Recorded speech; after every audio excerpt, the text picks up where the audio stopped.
It's Monday morning, and business as usual for Colorado Springs mailman Joe Alcala. The last stop on his daily route is a trailer park close to the airport. It was considered to be one of the better mobile home parks. This was a safe place to live because we all looked out for each other. Joe delivers a large package to the front door of Unit B93, the home of flight instructor Ruth Lucy. Hello, anybody home? Ruth, are you there? The mailman had a friendship with Ruth Lucy. Are you there? He knew she slept at odd times of the day and he didn't want to disturb her, so he delivered the package.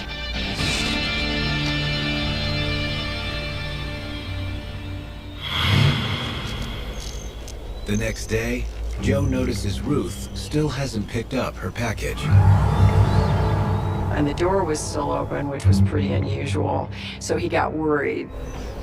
Beatrice, Yeah. you seen Ruth lately? No, not for a couple of days. He was very, very concerned, so I suggested that the two of us go over to check on her. Hey, Josh, have you seen Ruth lately? No, I haven't. Is everything all right?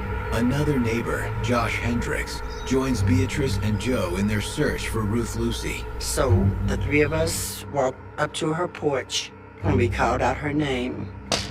Ruth! Ruth? You home? The first thing I saw was her living room in disarray. That's not normal for Ruth Ann because she always kept her place very neat. So the two of them walked into the back room, which was her bedroom. And when they came out, the look on their face I will never forget.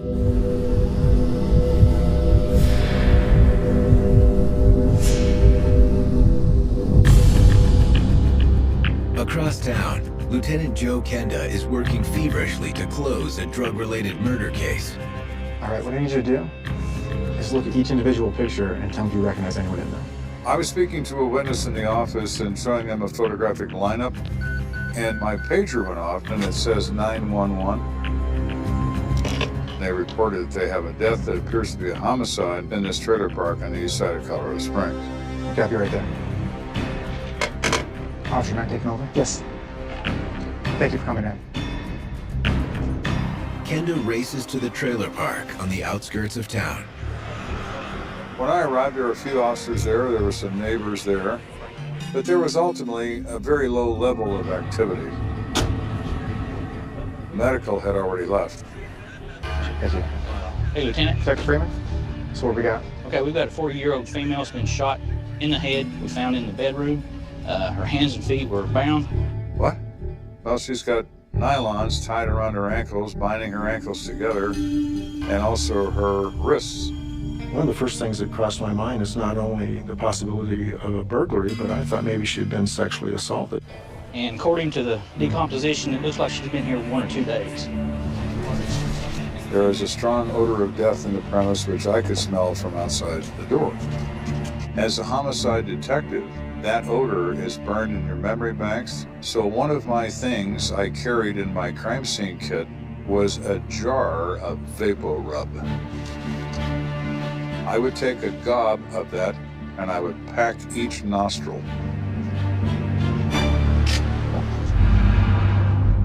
This is how we found it. Is the key already in the door? Yeah. It hasn't been forced, it hasn't been kicked in, but the living room is obviously ransacked. Where's the body then? Back in the bedroom on the bed.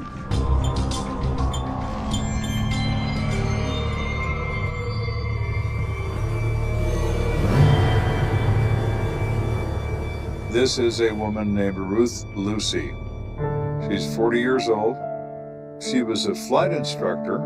Her specialty was mountain flying, and she worked for the Air Academy Flight School.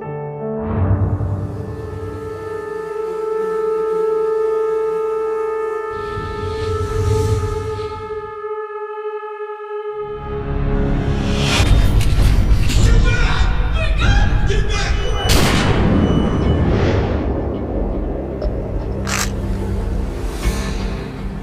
look at this woman. She is reposed in this bed as if she is sleeping. The weapon is near her right hand. .357 Magnum revolver.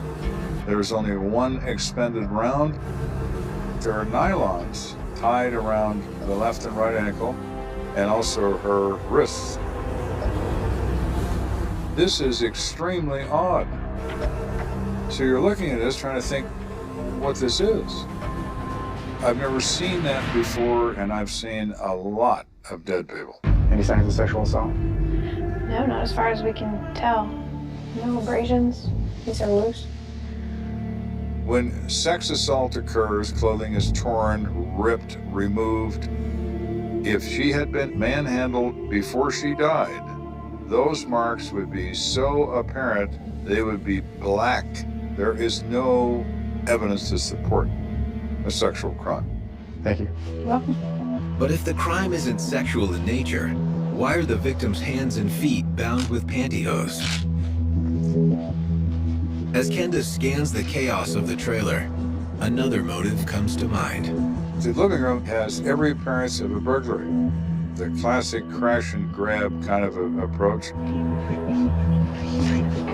you found anything helpful in that? Lieutenant, it looks like it's personal stuff.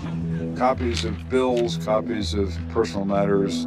Documents have no value to a burglar. They're not checks, they're not bearer bonds, they're not bank statements. It just appeared to me that they were looking for something of value, whether it be jewelry, a checkbook, cash. But back in the bedroom, Kenda's theory about a burglary begins to unravel. People keep valuables in bedrooms. She has a jewelry box on her dresser. There's a diamond ring laying there. There are things of value that burglars would instantly take. But it's still there. What? Why does the burglary stop at the bedroom door?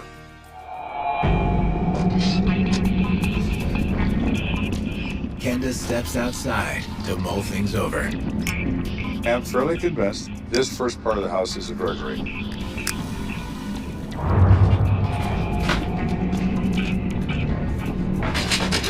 So did these burglars come in here, tear this place up, and all of a sudden they find her?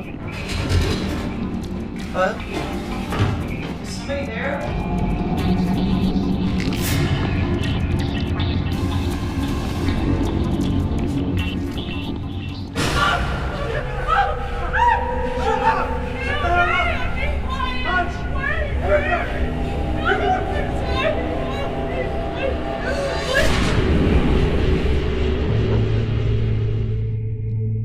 You have a dichotomy going on in this crime scene where the burglary doesn't make sense with the murder. Where are you going to leave the gun behind? It's a puzzle. These things always are. And my job is to fit the pieces together. And right now, I can't find the pieces I need. In search of answers, Kenda hopes neighbor Beatrice Arnold can fill him in. Miss Arnold, what can you tell me about your neighbor? She was just so nice. I looked up to her as a big sister that I didn't have here in Colorado. I mean, she was so friendly and so upbeat. She smiled every time you saw her. Beautiful smile.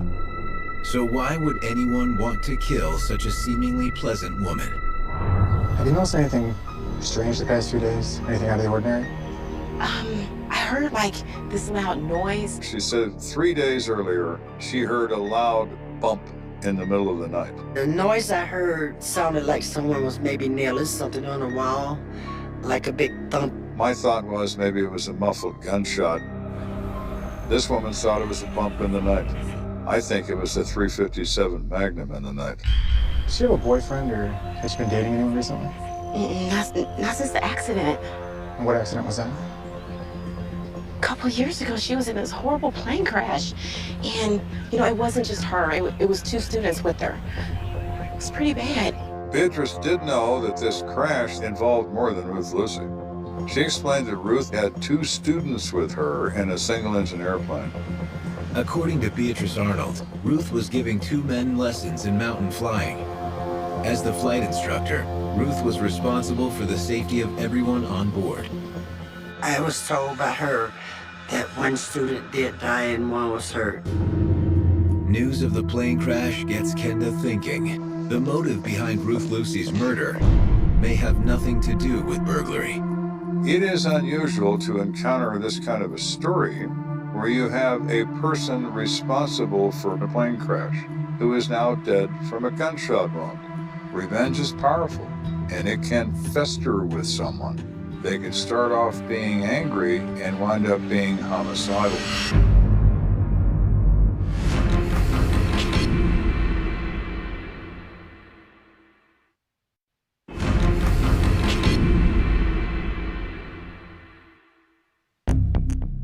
We've been investigating the death of Ruth Lucy, and you have no idea why she was killed. You have no idea who might be involved in it.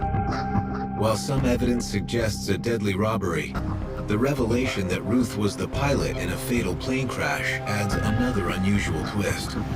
Is it an assault by a revengeful person involved in a plane crash? As the crime scene is being processed, Kenda pays a visit to Ruth's former place of employment, the local Air Academy. Magnuson? Yes? There, he meets with Ruth's colleague, Frank Magnuson. Detective Kenda. Frank? I'm afraid I have some bad news for you. When I learned of Ruth's death, it was catastrophic to me because she was a friend. Frank knew Ruth pretty well. He also worked at this flight school. Can you tell me about her? She was a good friend of mine. She was a great instructor. That's a great question. As a matter of fact, if you look over here... Ruth was a gentle person, which made her a good flight instructor.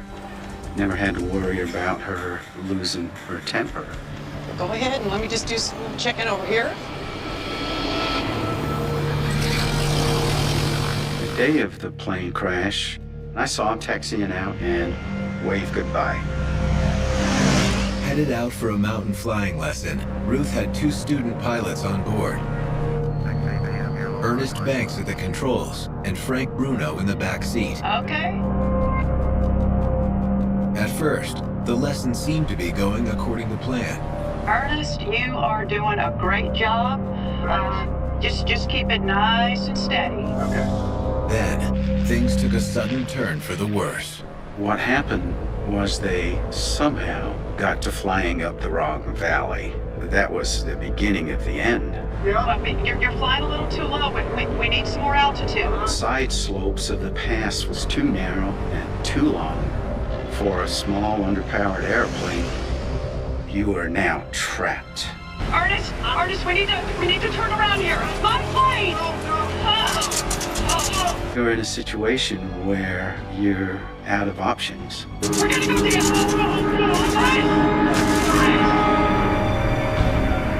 The plane fell vertically 80 feet.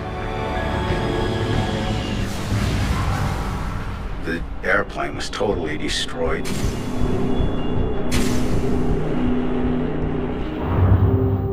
Ernest Banks was killed upon the crash. Frank Bruno was grievously injured, multiple fractures of the face and jaw, fractures of his legs, his ankles, his feet, his arms. Ruth Lucy survived the crash, but just barely. Ruth's injuries were severe. The coccyx was broken. I believe she had broken ankles, perhaps a broken wrist or 2. I know it was very, very painful. According to Frank Magnuson, both Ruth and her student Frank Bruno spent weeks in intensive care. The fault of this crash would be attributed by the FAA to pilot error. She's the aircraft instructor, but even as a private pilot. Although Frank Bruno survived the crash, his injuries were serious. He's enduring many surgeries, incredible pain. He can't do anything. What if he's sitting there focusing his hatred on his circumstances on Ruth Lucy? That she is responsible for the condition he finds himself in. And in reality, she is. Detective Kenda, dispatch. Yes, can you give me the address of Mr. Frank Bruno? I need to send some detectives over to speak with him about the Ruth Lucy case. Within minutes, 2 of Kenda's men encounter Frank Bruno. You're Frank Bruno? Yes, I am. Detective Skip Arms. You ask you a few questions about your friend Ruth. She passed away last night. Oh, man. What happened? Did you tell us where you were last night? I was at my in-laws all day. We were able to account for his whereabouts for the entire time prior to this event, and thus eliminate him as a potential suspect. Thank you. Thank you. The next step was inquiry into the family of Ernest Banks. Is it possible the Banks family took Ruth's life as payback for the death of their loved one? A background check reveals the Banks family doesn't even live in the state of Colorado. They're from Indiana. The results of that were also negative. We find nothing to support that a member of Banks's family could have been in the state, so the suspects we have developed have been eliminated by alibi. At this stage, Kenda is running out of suspects. Then it became clear to me when we started considering all these whacked out suspects that weren't going anyplace. Let's go back and let's stop confusing matters by trying to plug people in that may or may not be part of this. We've examined all of the possibilities, and none of them work. Let's sit back and think about what my experience tells me. Let's go back to the beginning. I've said that before, it's the best place to be. Let's start over.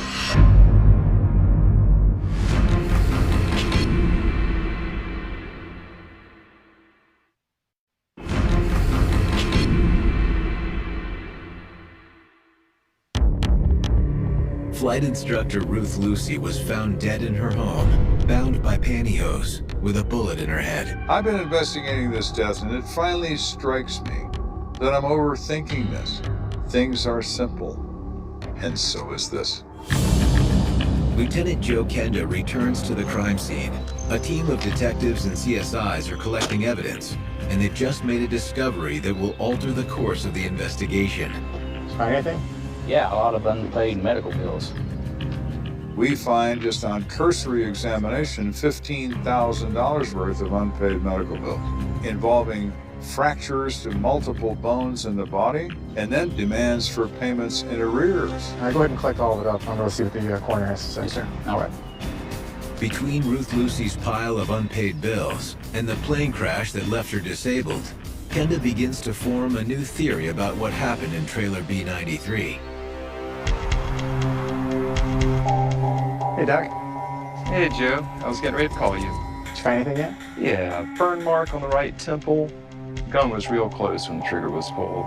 There isn't a mark on her except for a gunshot wound. I tested her hands. Gunshot residue all over the right hand. Primarily on the back, a little bit on the inside. Kenda thinks back to the evidence found at the scene. It is a pressure contact gunshot wound to the right temple. She is right-handed. The gun is found under her right open hand. The gun is registered to her. Do you think what I'm thinking? I think so. All right, thanks, Doc. All right. The coroner's findings confirm Kenda's suspicions about who took Ruth Lucy's life. There can be no other conclusion. She killed herself. But there's one problem.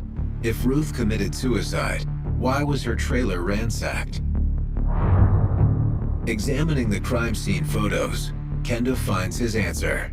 I looked at how that burglary crime stopped dead in its tracks at that bedroom door. That's when it struck me. Who are burglars? They are kids. What are they looking for? Guns, jewelry, dope. These kids go in this house, they think nobody's in there. Anything? Yes, sir. They go through their ransack, they get to that bedroom door, and they freak. They don't know there's a dead woman in there. They panic and they run. But why did Ruth Lucy take her own life? We have a girl who has risen throughout her life to fly airplanes. At age 36, she finally achieves her life's dream. She is a pilot instructor. She makes a mistake. Somebody dies. She is grievously hurt. Her license is revoked. She's financially destroyed. She is a cripple. How much can you deal with before you finally give up? The reality is that Ruth Lucy put her .357 Magnum to her head and pulled the trigger.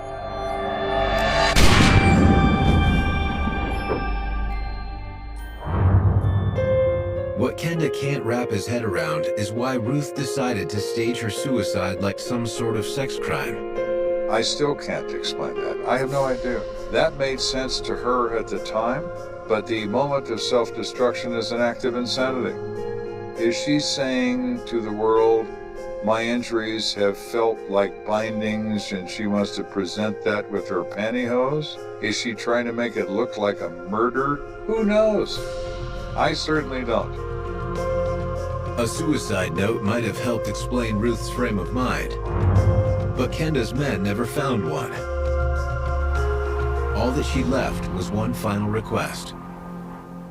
Ruth wanted me to scatter her ashes over the maroon bells, 2 steep, high mountains, and they're located basically west of Aspen. The things that she loved, which were flying in mountains, she loved right to her death. She was one strong woman. She made me a stronger person. She was so well loved that everybody missed her. I have never seen in my experience people commit suicide and convince the police or other onlookers that they in fact were murdered. I've seen an enormous number of suicides, but you still feel the pain of the victim. It makes me really, really angry and incredibly sad. Coming up, Lt.Joe Kenda must set his emotions aside and investigate the murder of a friend. Everybody get your hands up! Yeah, don't move! There is nothing more sad, in my view, than to see a violent death of someone I knew well. For exclusive footage, go to investigationdiscovery.com.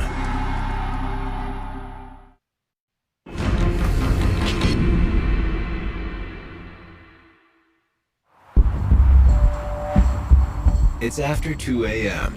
Patrol Officer Bob Abeda is keeping the peace in northeast Colorado Springs. I was patrolling my sector at that night, and it was just a shots fired call. 903, 1130. Car 63, I'll be en route. The location of the shooting is the Ruby Rose Lounge. When police arrive, they understand that at least one person inside has been shot. What's more, it is believed the gunman may still be in the bar with customers. He was in there, and he was armed, and he was probably not in a very happy mood. Sergeant Alan Scott is in command. Go ahead and stack up. We have an active shooter, possibly one female down. We're gonna butt hook and go in. There was no other alternative at that point. That's what we do. That's what police officers are there for. You ready to call it? Go. Go. When you have to go into an unknown business and you know at least one suspect's inside, it's pretty scary. It's a heightened awareness. What I noticed was it was real quiet. You could hear yourself sweating. It was so quiet. We're scanning the area trying to find the gunman. As Officer Abeda reaches the end of the bar, he makes a grim discovery. I looked down and I saw the victim and noticed that she had a gunshot wound to the head. It was obvious that she was dead.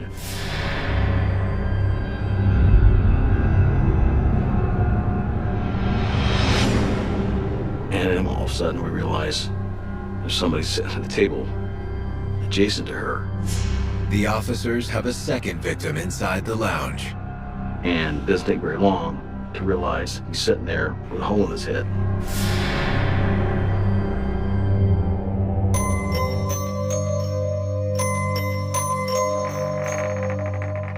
Officers discover no one else, alive or dead, inside the bar, but they do find an unlocked rear exit.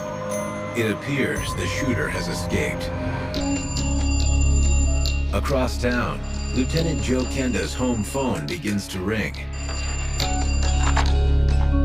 Hello? It's the police comm center. There's been a shooting and there's at least 2 dead. We don't know yet. Patrol is on scene. It's at the Ruby Rose Lounge at 4829 Barnes Road, and my heart sank. What happened? I go to that place. My wife and I go there often. How you doing? Good to see you. Good to see you too. It's the neighborhood watering hole for us and others that we know.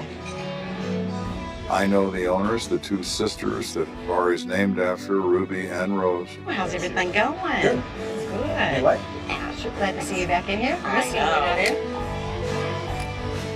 How's your vacation? Vacation was great. 4829 Barnes Road, I know where it is. My wife wakes up and she heard me repeat the address. Isn't that Ruby's? It is. Please call. Let me know everybody's okay. I will. And I said I would. Within minutes, Kenda pulls up to the crime scene like he has 100 times before. It's a different feeling entirely when you're going to a place that's probably going to involve people you know. I was nervous. I was hopeful that it wasn't somebody I knew or knew well. How you doing? Hey, Lieutenant. What have we got so far? Well, we got 2 victims, a male and a female, and then 2 witnesses. Okay, thank you. Kenda steels himself to go inside.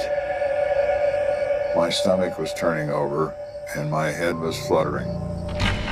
I didn't want to see what I knew I was going to see.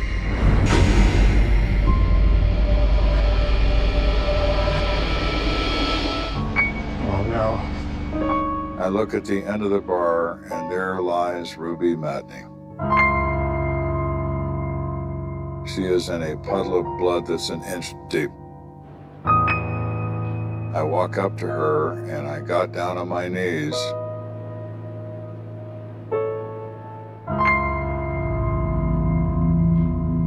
And I held her hand.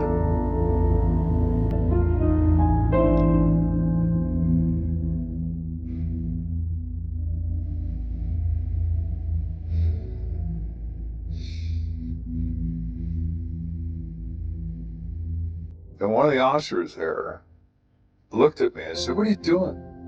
And I just kind of gave him a death look, and he didn't say anything else. And I looked at her, and I said, "I'm sorry, baby. I am so sorry." And none of the cops in there said a word, because they knew. They knew that I knew her. Kenda is aware that protocol dictates that the body of a victim not be disturbed. I broke the rules. The rules I had set, I broke them. And I didn't care. I was overwhelmed by that moment, and I wanted to touch her. This wonderful, warm, pleasant person. Her life is snuffed out in an instant by somebody with a gun. 50-year-old Ruby Matney opened the Ruby Rose Lounge with her sister Rose Donnelly a year and a half ago. She leaves behind 4 children, 3 grandchildren, and scores of friends like Joe Kenda. Given the circumstances of this event, I could have excused myself. I could have said, "I can't do this. I'm too close to this. I have to step aside." That's not me. I will not step aside. I'm going to find out who did this. But before Kenda can begin his investigation, he has a promise to keep. A phone call to his wife. I've told a number of people that a friend or a loved one wasn't going to come home anymore. Is the phone back there? Yeah, there's one right here. You begin to get the feeling you're the angel of death. I've done it more times than I care to remember. It's a totally different thing when you're calling your own wife to tell her that a mutual friend has been murdered. Hello? It's Ruby. She's dead. I didn't want to make that call, but I said I would. I told her what I had to tell her, and I ended the call. And I went back to work. Kenda starts by analyzing the victim's wounds.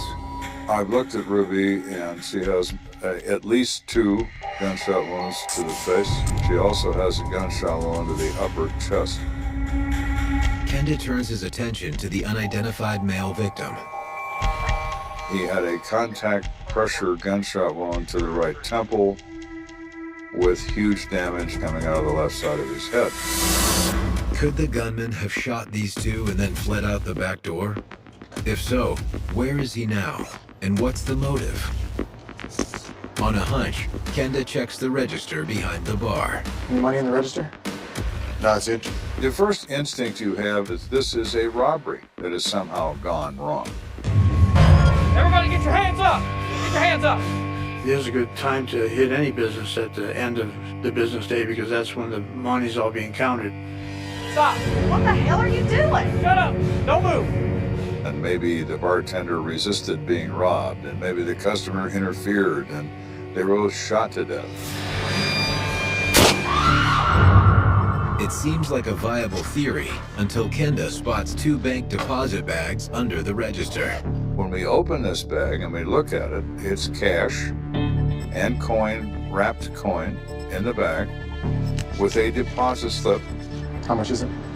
Looks like about $230. We counted the money. It matches the deposit slip. The money's undisturbed. Armed robbers, their motivation is money. No money's been taken. So the robbery theory doesn't work at all. Not far from Ruby, Kenda discovers another clue. Can you take a look at that cigarette? Ruby was a smoker. She smoked Marlboros. It was a Marlboro cigarette, and it had lipstick on it. What's more, the tip of the cigarette is singed. She's lighting a cigarette.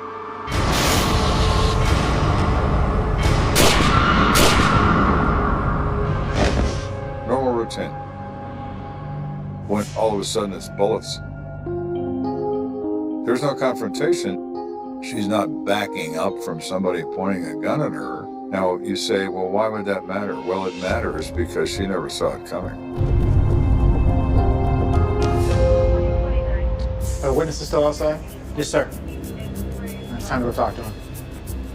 We have 2 witnesses at this place, but more than witnesses, they're eyewitnesses. They were present when the gunfire occurred. We got 2 witnesses. A 59-year-old Jim Economy.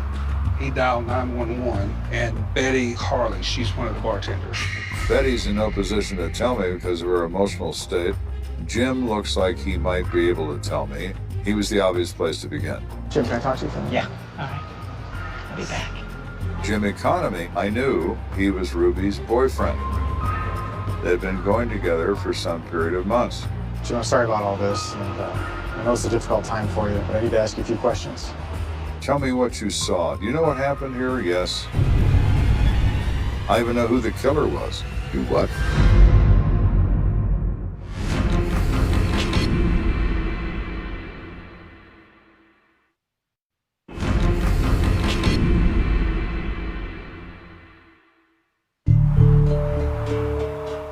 I'm working one of the worst cases I recall because it involved a good friend, Ruby Matney, shot down in her place of business.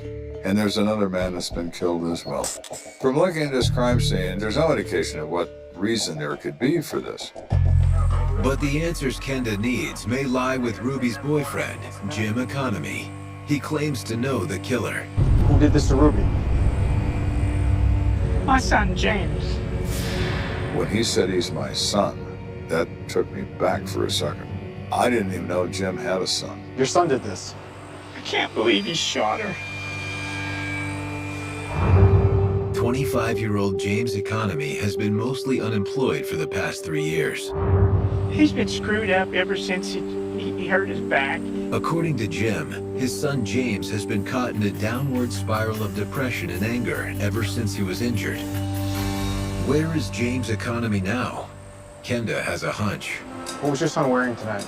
Well, he was wearing jeans and a shirt.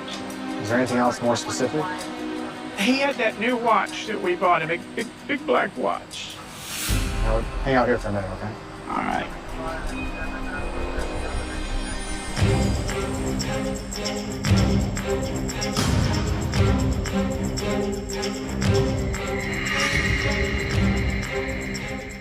No question in my mind, that's him.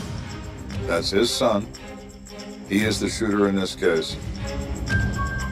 The wound on James Economy's temple suggests to Kenda that after shooting Ruby Matney, James turned the gun on himself. I was looking at this little bastard who made my friend die. And he, in fact, had a hole in his head you could put your fist into. You wanted to be dead? Well, now you are. I kind of like that. But if this is a murder-suicide, then where's the murder weapon? What do we have here? There is a weapon concealed under his right leg. You can barely see it. It is a .357 Magnum. Kenda heads outside to break the bad news to Jim Economy.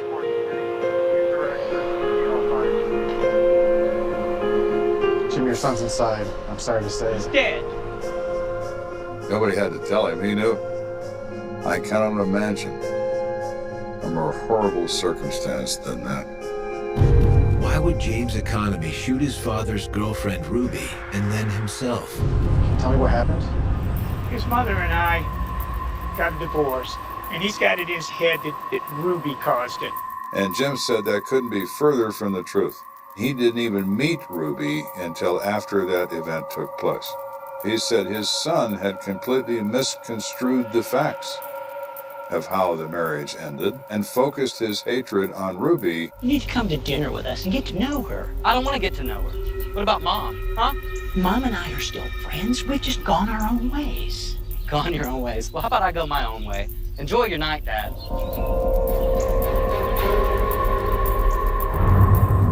Jim tells Kenda that this evening he was hanging out with Ruby while she worked when his son stopped in. There was nothing unusual about James' behavior, according to his father, Jim. Ordered a couple drinks, everything seemed fine.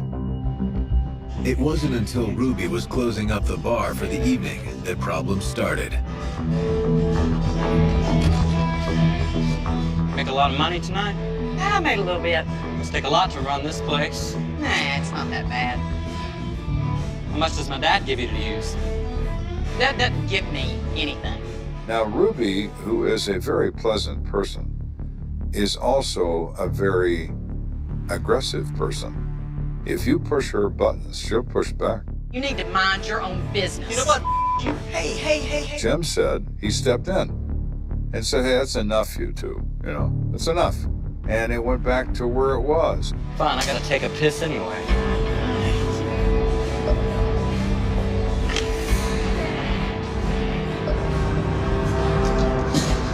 But when James returned from the bathroom, all hell broke loose.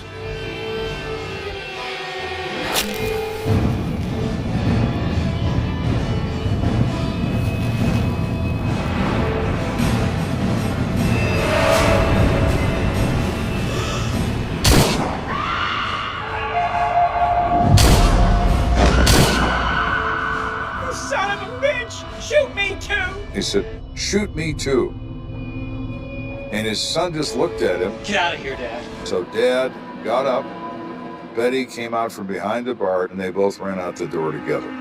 That's all Jim witnessed, but Kenda has a good idea of what James Economy did next. I believe he wants to make certain she's dead. He's got that chair turned around. He's turned it around so he can look at his victim. James is smoking his last cigarette. Wasn't offered to him as his last cigarette. He made it his last cigarette. Dying is easy. Living is hard. Very sorry.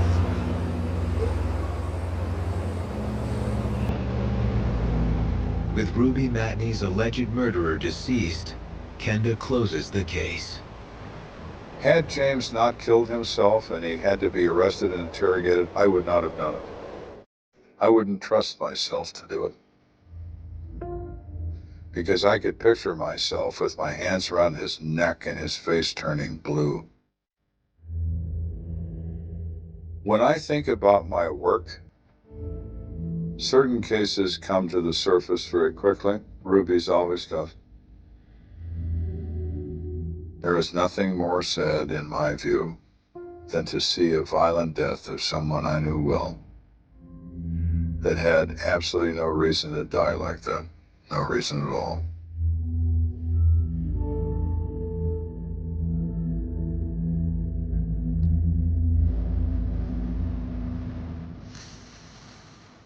This case is very fresh to me.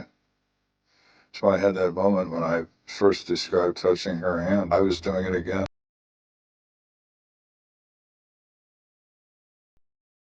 The first scream is always the one nobody believes, because morning is supposed to be innocent, because October air in a quiet Swedish city is supposed to smell like wet leaves and coffee, not iron, not panic, not the sharp metallic tang that clings to a street after a blade has done its work. Linkoping wakes up on October 19, 2004, like it has 1,000 times before, soft light, bicycles whispering over pavement, apartment windows glowing with routine, and then, in a matter of seconds, that routine is ripped open like fabric under a knife. A woman steps out on her way to work, the kind of person you wouldn't notice until she was gone, 56 years old, steady, familiar in the background of other people's lives, and somewhere nearby an 8-year-old boy walks toward school with the weightless certainty that adults will keep the world in place. He doesn't know the world is about to fail him on a small street called Askatan. It happens fast, too fast for the mind to accept in real time. A figure appears, close enough to breathe the same cold air, close enough that the victims don't get the luxury of understanding. There's a flash of movement, the sudden brutality of force, and then the impossible, a child collapsing where children never should, a woman staggering with a wound that steals her strength mid-step. Witnesses will later talk about shock, the way the brain tries to turn violence into something else, an accident, a misunderstanding, a scene from television leaking into reality. But this isn't television. This is the real sound of shoes scraping as someone backs away, the real sound of a voice cracking as a bystander fumbles for a phone, the real, helpless question forming in every throat, why? The killer doesn't sprint. He doesn't roar. He doesn't announce himself like a movie villain. He moves with a quiet, almost chilling calm, as if violence is simply another errand on the morning list. People will remember that detail because it doesn't fit the story they want to tell themselves. Monsters are supposed to be obvious. Monsters are supposed to look like monsters.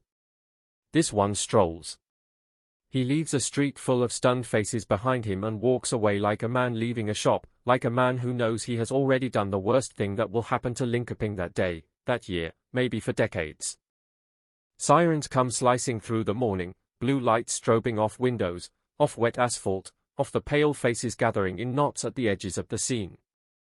Police arrive into chaos that tries to disguise itself as order, people pointing, people crying, people repeating the same fragments of information like prayers.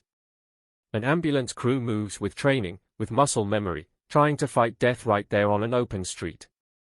The woman, Anna-Lena Svensson, will be rushed to the hospital, still alive for a little while, alive enough to give the city a thin thread of hope. The boy, Mohammed Amoyui, will not get that thread. The details of his injuries are the kind you don't repeat in polite company, the kind you don't want to picture, and yet Linkoping won't be able to stop picturing them. A school morning. A child. A blade. The human mind keeps circling it like a tongue around a broken tooth. They cordon off Askatan quickly. Tape goes up. Uniforms spread out. A small piece of the city becomes a crime scene, and the moment that happens, everything changes. Neighbors watch from balconies. Commuters detour around flashing lights and the dark gravity of what has happened. Parents clutch their children's hands too tightly, as if grip alone can prevent tragedy. The news spreads in the way that bad news always spreads, faster than truth, faster than comfort, moving from phone to phone, from office to office, from kitchen to kitchen, until an entire community is holding the same cold lump of fear in its stomach. And there are objects left behind. The kind of objects investigators pray for. The kind of objects that can speak when humans won't. A weapon. A cap.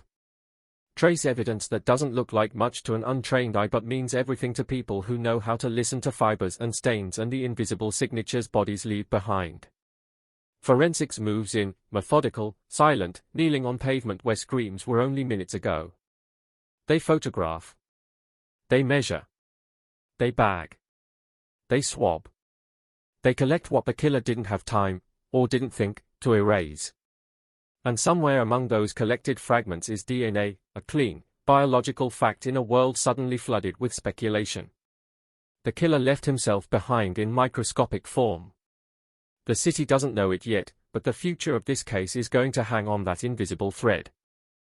Witness statements start pouring in. People describe a man in his 20s. A beige coat.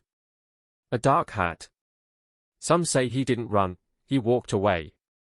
One detail keeps surfacing like a shard of glass, the eerie normality of his retreat. That's what sticks. That's what haunts. Because fear isn't just about violence, it's about the idea that violence can blend in, that it can wear ordinary clothes, that it can pass you on the sidewalk without you sensing the storm inside. The police work the first hours with the intensity of a building on fire. They canvass the area. They go door to door. They ask about strangers, about arguments, about anyone seen lurking. They set up roadblocks. They talk to shop owners, to bus drivers, to people who were awake too early and now wish they hadn't been. Every minute matters because every minute is distance, and distance turns into disappearances. Linköping is not a city that expects this kind of horror. Sweden is not a country that wants this story. But the story doesn't care what anyone wants. It sits there, raw, on the front page, a double stabbing on an open street, a child dead, a woman dying, and a killer who evaporated into the morning like mist. As the day drags forward, the hospital becomes a second scene of heartbreak. Anna-Lena fights, or rather the doctors fight for her, hands moving fast under bright surgical lights. But there are wounds that are more than physical, there are wounds that rewrite timelines, that split lives into before and after. She dies during surgery. And the moment that information becomes official, the case hardens. 2 victims. No known connection. No motive that makes sense. A child and a woman attacked in what looks like an apparently random burst of lethal intent. The word begins to form in the public imagination like frost on glass, cold case. Not yet. Not today.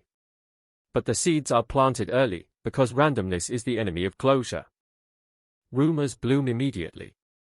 They always do. Was it a gang? Was it a hate crime? Was it someone mentally unstable? Was it personal? People comb their own memories for meaning. Did they see someone odd near the bus stop last week? Did they hear shouting late at night? Did they notice a man with a strange gait? The mind hates empty spaces. The mind will fill them with anything, even nightmares. Police try to clamp down on speculation, but a community that has just watched innocents get butchered in daylight is not a community that waits patiently for answers. The investigators have a gift and a curse in their hands, DNA. In 2004, DNA is powerful, but it's not magic. It needs a match. It needs something to compare against. It needs a suspect, or a database hit, or a prior record. Without that, it's a name written in a language nobody can read. They can say, this is a male. They can say, this DNA was at the scene. They can say, it belongs to the killer. But they cannot say who. Not yet. And so they do what modern policing has learned to do when a city demands blood and certainty, they go wide. Thousands of interviews begin.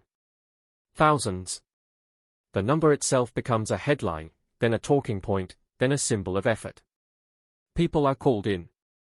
People are questioned.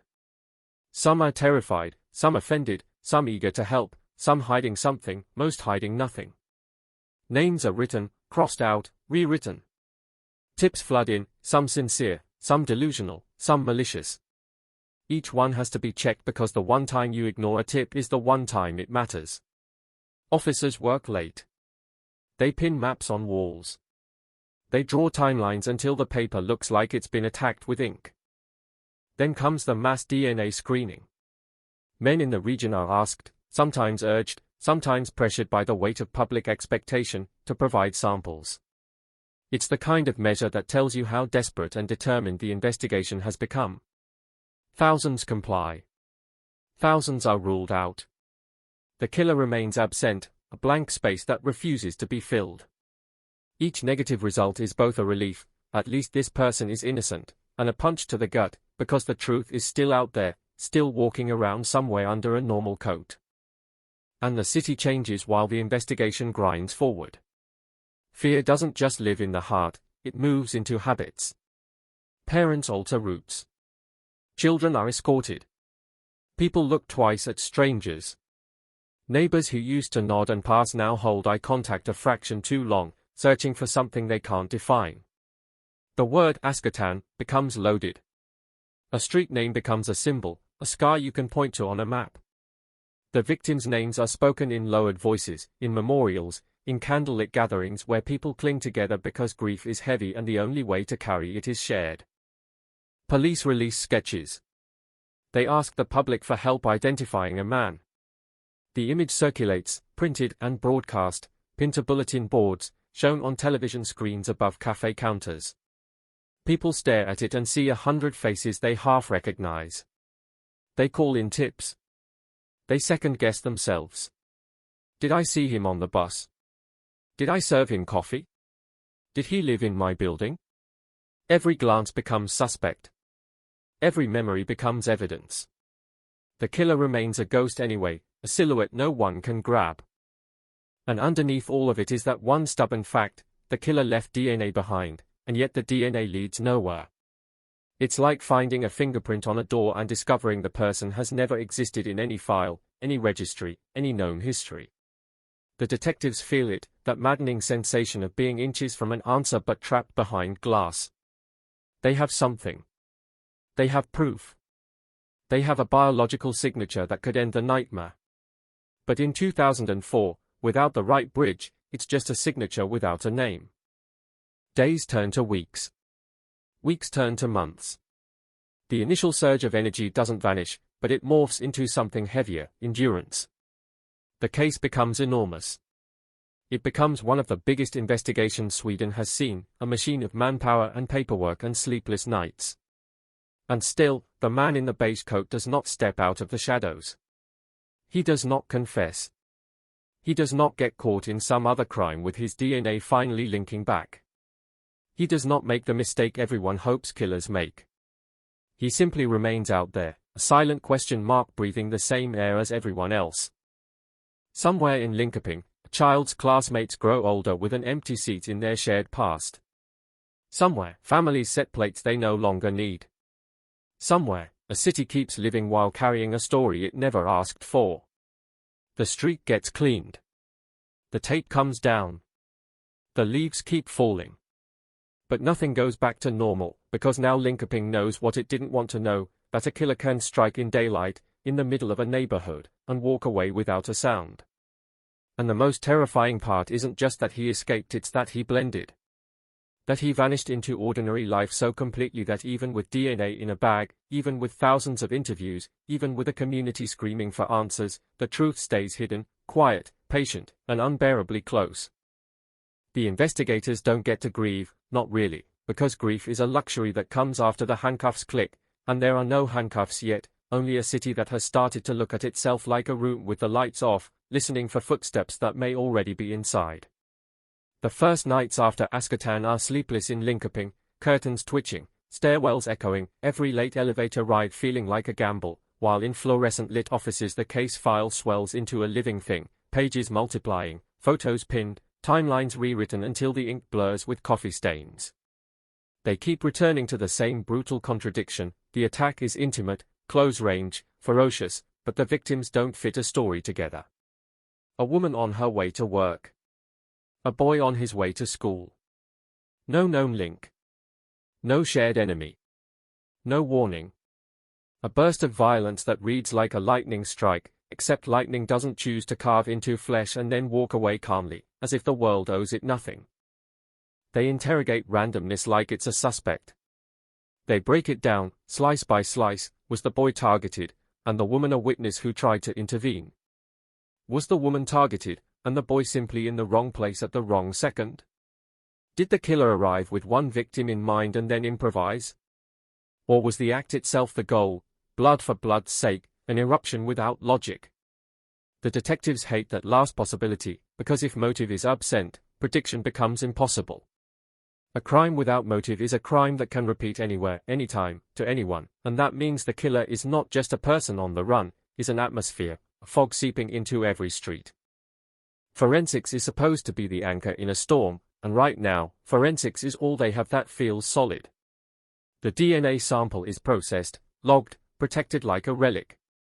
They run it through every database they can access. Nothing. No match. They widen the net across borders. Still nothing.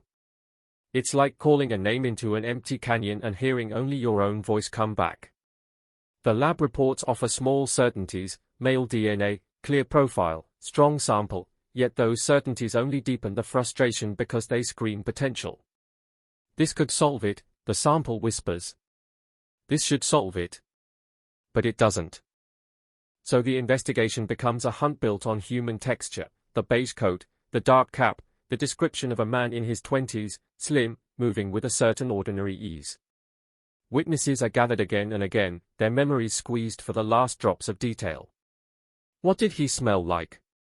Did he limp? Did he hesitate? Did he look left or right? Did he say anything? Most say no words, only motion. Some insist they saw his face, others saw only a blur. Trauma turns time into a smear. A few seconds become a whole lifetime of uncertainty. They build composite sketches anyway, because a sketch is something the public can hold, something they can stare at and think, I know him. But sketches are dangerous, too. They can turn strangers into targets. They can flood the phone lines with false certainty. Still, the image goes out, and it spreads through Linkoping like wildfire through dry grass. People lean in close to newspaper pages. They pause TV broadcasts. They compare the drawn jawline to the man who sells them cigarettes, to the neighbor who keeps to himself, to the quiet student on the bus. The city becomes a gallery of suspicion. And then the police start knocking on doors in a way Linkoping has never seen. Not one or two officers asking polite questions, teams, lists, systematic sweeps. They chart the area around Ascatan into grids. They mark off apartment blocks. They canvass routes of escape. They ask residents about unfamiliar faces, about cars parked oddly, about anyone who suddenly shaved his beard or stopped showing up at work. The questions are clinical, but the atmosphere is not. You can feel fear in the way people answer, in the way their voices rise at the end of sentences as if hoping the police will say, yes, that's the clue, that's him, you just solved it. The police don't say that. The police take notes, thank them, and move on. Behind the scenes, they pull CCTV footage from shops, from gas stations, from any camera that might have caught a beige coat in the periphery. In 2004, the camera network isn't the all-seeing web it will become later. Many angles are useless. Many tapes are overwritten. Some show nothing but weather and routine. But they watch anyway, frame by frame, eyes burning, searching for the smallest anomaly, a man turning a corner too quickly, a figure cutting across a courtyard, a cap bobbing in the distance. The killer stays out of sight, and every empty frame feels like mockery. They attempt profiling. They bring in psychologists. They analyze the violence, the choice of a knife, the way the wounds were inflicted. The brutality suggests rage, but rage toward whom? Not these victims, at least not in any obvious way. The calm departure suggests control, a person not panicking, not improvising in fear of being caught.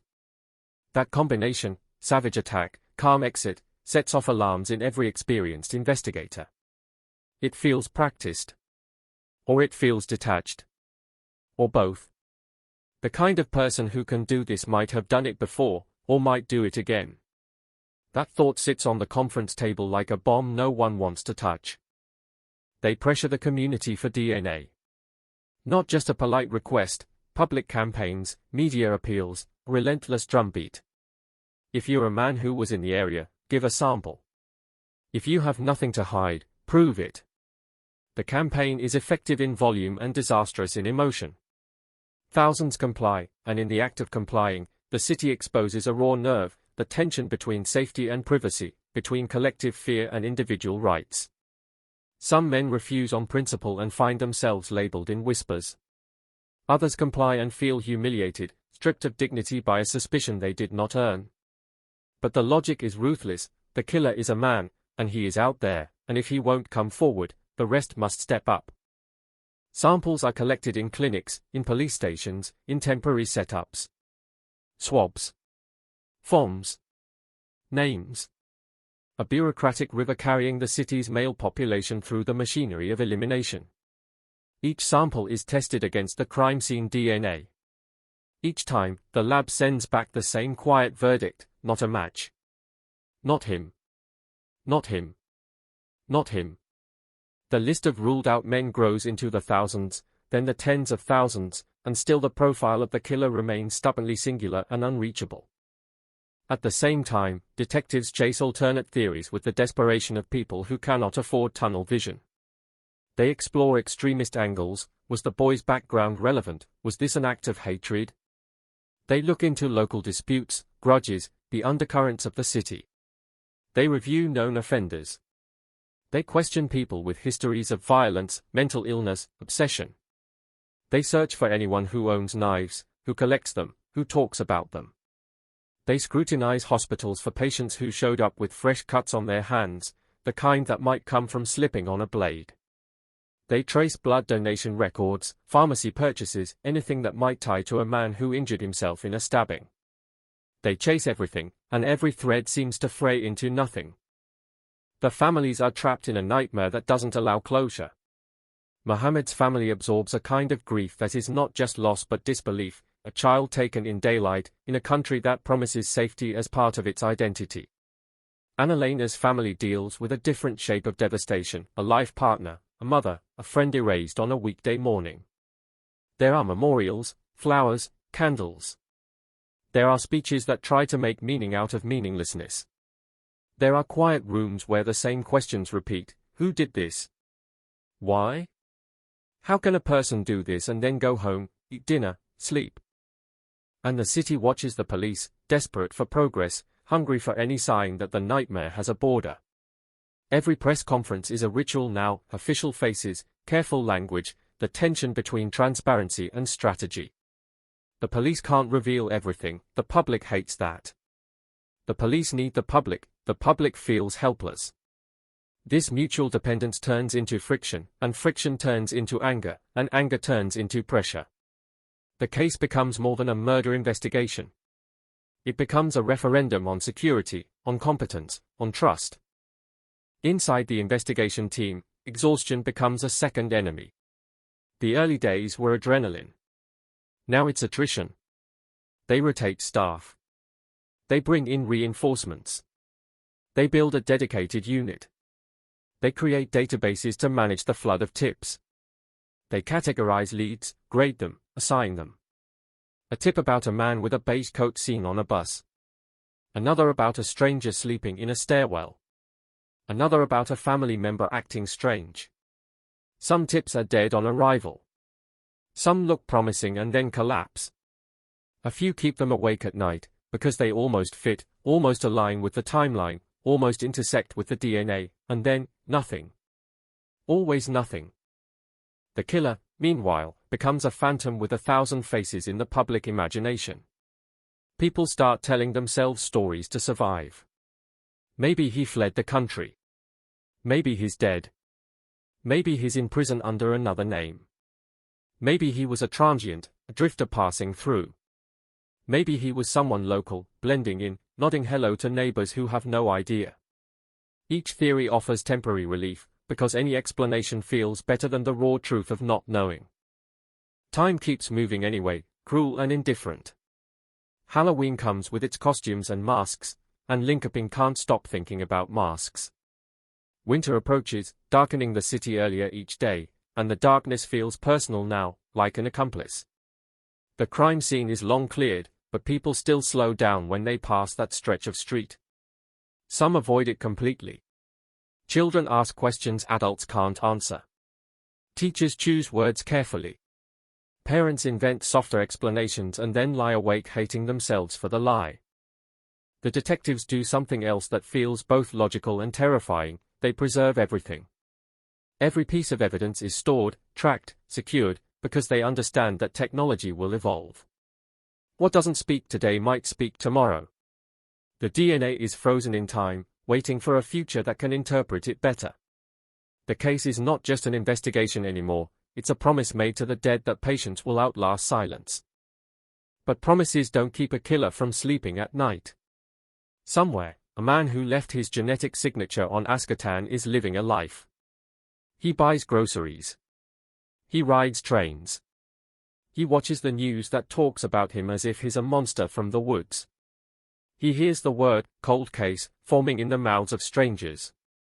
He knows they have his DNA, and that knowledge is either a weight on his chest or a thrill in his bloodstream. The investigators can't know which, and that uncertainty gnaws at them, because it means the killer's mind is still a locked room. And then, as months stack into years, the case begins to cool, not in importance, not in pain, but in momentum. Leads run thinner. The headlines shrink. New stories push old ones down the page. Linkoping keeps living, but the murders don't become history, they become a shadow stitched into the city's fabric. The detectives remain, stubborn, returning to the evidence again and again, staring at the DNA profile like it's a face that refuses to come into focus.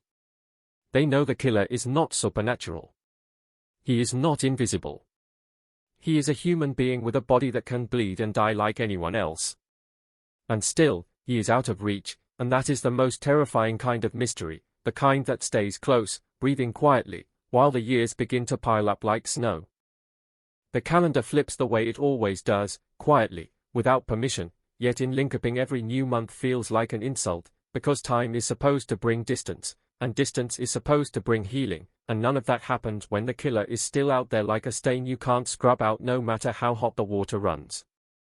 The case file grows heavier, thicker, more complicated, as if paper alone could compensate for the missing answer, and the investigators learn the ugly rhythm of long-term horror. The phones ring less, the tips thin out, and the moment you think the city might finally exhale, someone's child asks a simple question: did they catch him? And the whole town inhales fear again, sharp and cold. They keep working anyway, because the alternative is to surrender, and surrender is not a word police like to say out loud. The Linkoping double stabbing becomes a fixed point in Swedish criminal memory, the kind of case officers mention in training rooms with lowered voices, the kind of case that drains careers. A child dead on the street. A woman dead in surgery. An unknown man walking away. And DNA, clean, unambiguous DNA, sitting in evidence storage like a locked door. The public doesn't always understand what that means. People hear DNA and think magic, think instant identification, think the neat ending of a crime drama. Investigators know better. DNA isn't a name. It's a key. And if you don't know which lock it belongs to, you can stare at it for years and still be locked outside. The detectives start returning to the first minutes, the earliest fragments, because that's where truth often hides, before fear rewrites memory, before rumors mutate, before everyone has read the same headline so many times their recollections begin to borrow from the newspaper. They re-interview witnesses. They ask the same questions in different ways. They try to coax out details people didn't realize they had. The sound of footsteps. The direction the man's head turned. The distance between him and the victims when the first blow landed. It's exhausting work, because you're not just interviewing people, you're interviewing time itself, and time is unreliable. Time blurs. Time lies. One witness swears the killer looked back once, as if checking whether anyone followed. Another insists he never looked back, that he moved forward like nothing mattered. A third remembers a strange stiffness in his shoulders. A fourth remembers something about his hands, gloves, maybe, or maybe not. Details clash. Details contradict. The only constants are the brutality and the calm. The killer struck like a storm and left like a commuter. That contradiction becomes the psychological fingerprint no database can match. They explore the possibility of a connection that never surfaced. In cases like this, investigators learn to suspect the obvious narrative is wrong. Maybe the victims were not random. Maybe the randomness was a disguise. They dig into Annalena Svensson's life again, workplace interactions, past relationships, any history of conflict. They examine everything, not because they believe she deserved suspicion, but because violence often grows from personal fault lines. They find nothing that fits a knife attack in broad daylight. They do the same for Mohammed's family, aware of the sensitivity, aware of the risk of turning grief into scrutiny. They search for threats, for disputes, for anything that could have spilled into the street. Still nothing. The more they look, the more the case seems to float free of motive, and that is the kind of weightless terror that makes a city feel unsafe even under bright sun. They consider the killer's behavior. In most street attacks, escape is frantic. Here, escape is controlled. That suggests planning. He chose the location, he knew the routes, he knew where to disappear. Investigators map the neighborhood like military terrain. They study alleys, courtyards, footpaths between buildings. They time how long it takes to reach certain exits. They imagine the killer's footsteps. Did he head toward the river? Toward the station? Into a stairwell? Did he enter a car, a waiting vehicle, or did he melt into pedestrian traffic? They test scenarios, trying to reduce a ghost into a sequence of practical moves. But the city itself is changing. Buildings shift tenants. Shops close. New cameras appear where none existed. People move away and take their memories with them. Witnesses leave the country. Witnesses die. And each time someone disappears from the story, the case loses another potential piece of the puzzle. Investigators feel that pressure like sand slipping through fingers. They understand that if they don't catch the killer soon, they may never catch him at all, not because the truth is gone, but because the human pathways to the truth are eroding. The media cycle, too, is merciless. The first year, the case dominates headlines. The second year, it becomes a haunting anniversary story. Candles, flowers, solemn interviews with officials promising they haven't forgotten.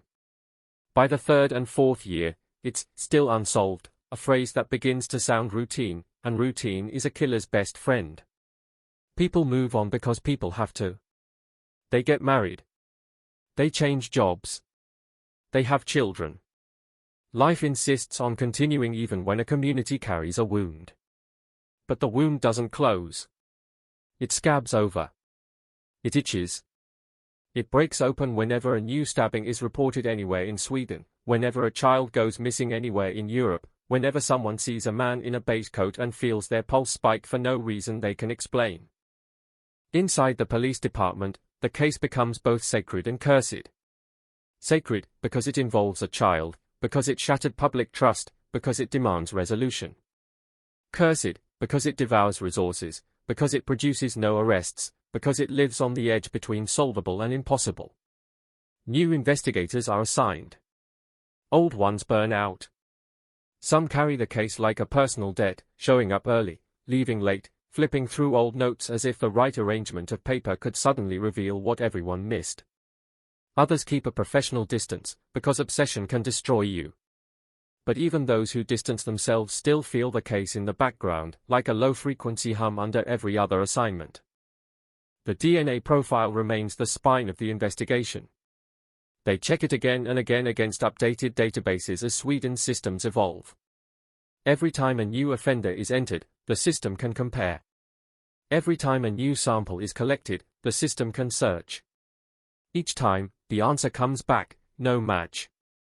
The killer either has no prior record, or his DNA was never collected, or he is not in Sweden's criminal database at all. That possibility opens another door. What if he wasn't Swedish? What if he passed through? What if he came from elsewhere, committed a brief, horrific act, and then left the country before anyone could catch his name. The investigators follow that line too, reaching out to international partners, reviewing travel patterns, trying to match the timeline to ferry schedules, train routes, border crossings. But Europe is movement. Europe is flow. And in 2004, the digital footprints are thinner. There is no neat trail. If the killer was a transient, he is a transient without paperwork.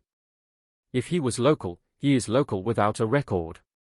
Either way, he is a shadow in a system designed to catch people who leave marks. The police also revisit the weapon, the cap, the physical evidence, asking what else it can say. Fibers can talk. Pollen can talk. Soil can talk. They retest. They preserve. They store. They consult new forensic experts. In the lab, evidence is patient. It waits for the future. And the future, slowly, begins to change the rules of the game. Because technology doesn't care about hopelessness. It keeps advancing whether a case is solved or not. New DNA techniques emerge. Better amplification. Better databases. Better analysis of partial profiles. Investigators watch these developments with a kind of hunger. Not hope, exactly, hope is too painful when it keeps getting crushed, but hunger, a sharp desire for any new tool that might finally pry open the locked door. Still, the key problem remains, without a match, DNA is still a whisper in a crowd. And then there's the human problem, the part nobody likes to say aloud, the killer might be enjoying this. The longer the case remains unsolved, the more power he holds. Every anniversary story, every candlelight vigil, every press conference is proof that he still owns a piece of Linkoping's mind. Investigators hate that possibility. It turns their work into a chess game against someone who may not even know he's playing. Or worse, someone who knows and smirks. They start looking for patterns beyond Linkoping. Similar attacks. Knife violence with similar signatures. A calm exit. Random victims. They query other departments. They check national records. They examine cases across Scandinavia. Most similarities fall apart under scrutiny, knife crime is sadly common, and coincidence can mimic pattern. But the possibility of a serial offender keeps surfacing, because the human brain hates the idea that a single act of monstrous violence can be so isolated, so contained, so unexplained. If it's part of a pattern, it becomes comprehensible. If it's truly singular, it becomes terrifyingly arbitrary. The families endure a different timeline than everyone else. For them, the case is not a file or a headline. It is an empty chair at breakfast. It is a birthday that arrives like a punch. It is the sudden ache of remembering a laugh and realizing you will never hear it again. They are pulled into the investigation again and again, requests for photos, requests for interviews, requests for patience, and they comply because they want justice, but compliance has a cost. Every interaction reopens the wound. Every time police say, "We're still working," the words land like a weight. Still working. Still. Still. Still. The word becomes a kind of cage. Linkoping itself begins to develop rituals around the unsolved. Schools talk about safety in ways they didn't before. Parents teach children to be cautious in ways that feel foreign to a country built on trust. People hold memorials on the anniversary, and each year the crowd is slightly different, some faces new, some gone, but the grief remains recognizable, because grief has its own consistency. It doesn't vanish. It changes shape. It settles into the architecture of the city. And all the while, somewhere, the killer keeps living. That fact is the most corrosive. It's not just that he escaped, it's that he continued. He walked away from a street with blood on it and stepped into a world that still served coffee, still ran buses, still paid salaries, still opened shops. He may have been seen 100 times since and never recognized. He may have stood in a grocery line behind a police officer. He may have listened to news reports about the case, his face expressionless, his hands steady. He may have built a family. He may have moved apartments. He may have aged from the man in his 20s described by witnesses into a man in his 30s, then his 40s, blending deeper into the camouflage of time. Investigators sometimes talk about the curse of the ordinary. The more time passes, the more ordinary the killer becomes, not because his act becomes less horrific, but because life wraps him in layers of normality. A new haircut. A different coat. A changed posture. The sketch from 2004 grows outdated, the face in the public mind slowly dissolving. And yet the DNA remains unchanged, a frozen truth that doesn't age, doesn't forget, doesn't forgive. The killer's genetic code is still sitting there, perfect, silent, waiting for the moment it finally collides with a name. Years later, when officers review the case, they often return to that morning and fixate on one detail again, the walk. Not the stabbing, too painful, too brutal, too beyond comprehension, but the walk afterward. That calm departure is like a signature written in bold ink across the city's memory. It suggests a man who was not startled by what he did. A man who had already decided his next step. A man who believed, correctly, that he could disappear. That belief, proven by the passage of years, becomes another wound in itself. By the late 2000s, the word cold case is no longer a threat, it's reality. The investigative intensity becomes periodic rather than constant. New leads are still followed, but the daily grind is gone. The case moves to specialized units, to teams trained to stare at old evidence without falling asleep, to people who understand that time can be both enemy and ally. Because time also means new technology. Time means new laws. Time means new databases. Time means the possibility that the killer, someday, will make a mistake that he didn't make in 2004, an arrest for something else, a hospital visit, a discarded cigarette with saliva on it. Time means his DNA could finally enter the system and collide with the profile from Ascatan like two magnets snapping together. That possibility becomes the pulse the case lives on. Not optimism, not certainty, just the relentless fact that science is patient, and truth has a way of resurfacing when people least expect it. And in Linkoping, that patience is not serene. It is tense. It is bitter. It is the kind of patience you hold with clenched teeth because you don't have any other choice. The city keeps moving forward, but the shadow stays. Every so often, someone stops on Ascatan, looks down at the pavement, and feels the weight of a morning that never really ended, because the killer's name is still missing, and until that name is spoken, the story remains open, breathing quietly in the cold air, waiting. The case doesn't die, it fossilizes, hardening into layers of procedure and memory, and inside those layers the city keeps a secret without knowing it, somewhere in Linkoping, in a corridor, in a stairwell, in a workplace cafeteria, in a queue at the pharmacy. The same air is passing in and out of the lungs of the man who left two bodies on Ascatan and then blended into Tuesday morning. Investigators understand something the public rarely does. An unsolved case doesn't go quiet, it just changes its sound, trading sirens for paperwork, trading urgency for endurance, trading the fire of the first days for the cold, steady burn of years. Files get archived. Evidence gets sealed. The team shrinks, then shifts, then reforms, because the question won't stop asking itself, and because a city that watched a child die in daylight doesn't forget how that felt, no matter how many Christmases pass. In the late 2000s, Linkoping learns the long-term side effects of public fear. People stop saying it outright, but you can see it in the way they lock their doors, in the way children are walked to school longer than they used to be, in the way strangers are scanned, quickly, instinctively, for danger. The killer becomes a shape more than a person. The beige coat becomes a symbol. The dark cap becomes a phantom accessory. A young man with a certain posture can make a platform go silent for half a second. A sudden shout on a street corner makes heads snap around like a flock startled into flight. Nothing is openly hysterical. Sweden doesn't do hysteria the way other places do. It does quiet tension. It does contain dread. It does the kind of fear that folds itself neatly and lives in a drawer until something small, an anniversary, a news report, a police appeal, pulls it out again. Police keep checking the DNA. They run it again when systems update. They rerun it when new offenders are added. Each time the answer is the same, no match.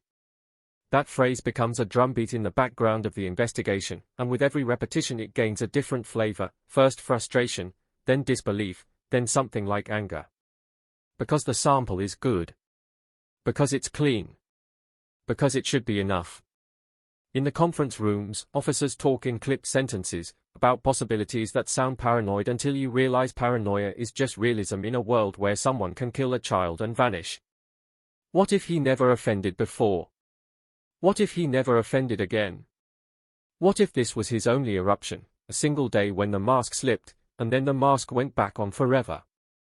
That idea is terrifying not because it's dramatic but because it's plausible. Most killers aren't the archetypes people imagine. Many are ordinary until the moment they are not.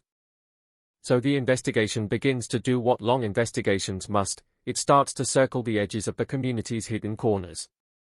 Not just criminals. Not just suspects. The unnoticed. The quiet men.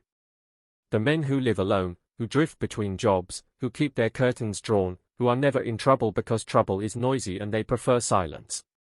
Detectives go through old lists again, names once dismissed because there was no time, or because there was no evidence beyond a vague feeling. They revisit men who refused DNA screening back then, men who moved away, men who were in the wrong area at the wrong time and had explanations too smooth or too messy. They recheck alibis that were accepted when the investigation was overloaded. They pull old notes from boxes and read them like scripture, searching for the one line that should have screamed louder. But every time they choose a man, they hit the same wall, no DNA. They can suspect. They can observe. They can ask. Without a legal path to collect and compare a sample, suspicion is just noise. The killer's profile remains a locked room they can't enter, and the law is the door. Sweden's legal standards are strict, and strictness is protection and obstacle at the same time. It shields citizens from overreach, but it also shields a careful offender from exposure. The investigators feel that paradox like a splinter under the nail. They shift tactics. They push public appeals again, not with the same raw urgency, but with a colder precision. Someone knows something, someone saw something, someone has a memory they dismissed as unimportant. They remind the public that time can change meaning, what felt irrelevant in 2004 might fit a pattern now. They ask for the beige coat again, for the cap again. They ask if anyone remembers a man who suddenly changed his appearance, or moved abruptly, or spoke strangely about the murders. The appeals hit the news, then fade, and the tips arrive like drizzle instead of a storm. People call in. Most of what they offer is fog, a feeling, a vague sighting, a dream that's stuck in their head. But investigators still log it, still sort it, still chase the few that can be chased, because the alternative is to accept that a child can be killed without consequence, and acceptance is poison. The case becomes a magnet for new technology, and that is both hope and humiliation. Hope, because science evolves. Humiliation, because every evolution carries an unspoken accusation. If this had existed back then, you might have caught him. The lab begins to offer new ways to look at old evidence. Better extraction. Better profiling. Better interpretation of partial markers. They find small things they didn't know they had, minute fibers, trace material on the cap, microscopic fragments that suggest where it might have been, what it might have brushed against. Pollen analysis. Soil composition. The language of the invisible. It's not enough to name the killer, but it adds texture to the silhouette. It says, he moved through this environment, he wore these materials, he came into contact with this world. Investigators also start to think about the killer's life since 2004, because time leaves its own evidence. People age. People change jobs. People form relationships. People slip in small ways. The killer might have told someone. Not a full confession, not a dramatic, I did it, but a fragment, a dark joke, a sudden strange reaction to a news story, a moment of anger where something leaks. Many killers can keep secrets, but secrets are heavy, and heavy things sometimes fall. Police look for that kind of fall. They watch for domestic violence reports, for mental health crises, for anyone whose profile, male, roughly the right age, intersects with the city and with violence. They look for knife-related incidents. They look for men who carry a fascination with blades, who have histories of aggression. They still find nothing that locks. Meanwhile, the families live inside a permanent echo. In public, they are measured, dignified, Swedish restraint, holding grief like a cup you don't spill. In private, restraint breaks. Parents scream into pillows. Partners stare at walls. The pain doesn't lessen so much as it becomes familiar, and familiarity doesn't mean comfort, it means you learn how to breathe around a stone in your chest. They attend anniversaries because they must, because forgetting feels like betrayal. They speak to journalists when asked because they still believe visibility matters, that somewhere the killer is watching and might crack. They sit through police updates that offer careful phrases and no certainty. They learn to live with the worst kind of sentence, we have nothing new. Linkoping's children grow up under the shadow of a story they were too young to understand when it happened. Teenagers talk about it the way teenagers talk about ghosts, daring each other to walk down Askatan at night, pretending the fear is entertainment because admitting real fear feels childish. But the fear is real. It lives in parents' eyes. It lives in the way teachers handle safety drills. It lives in the way a city reacts when any siren sounds too close. There's a slow social mutation that happens with unsolved violence. People become less trusting without ever announcing that they are less trusting. The city remains polite, remains orderly, remains itself, yet something in its subconscious has been rewired, a silent adjustment to the possibility that evil can pass as ordinary. In the early 2010s, something shifts behind the scenes. It's not dramatic on the surface. There's no sudden arrest, no breakthrough headline. It's a quieter evolution, the kind you only notice later when you realize the ground beneath the case has changed. Across the world, forensic science begins to flirt with a new kind of power, not just matching DNA to a suspect, but using DNA to find family. The concept sounds simple and terrifying. Your biology doesn't just belong to you, it ties you to others, and those ties can become trails. Investigators in other countries start using genetic genealogy to solve old cases. Unidentified bodies get names, unknown killers get surnames, cold cases thaw under the heat of family trees. In Sweden, the idea lands with the weight of controversy. Because here, privacy is not a slogan, it's a cultural pillar.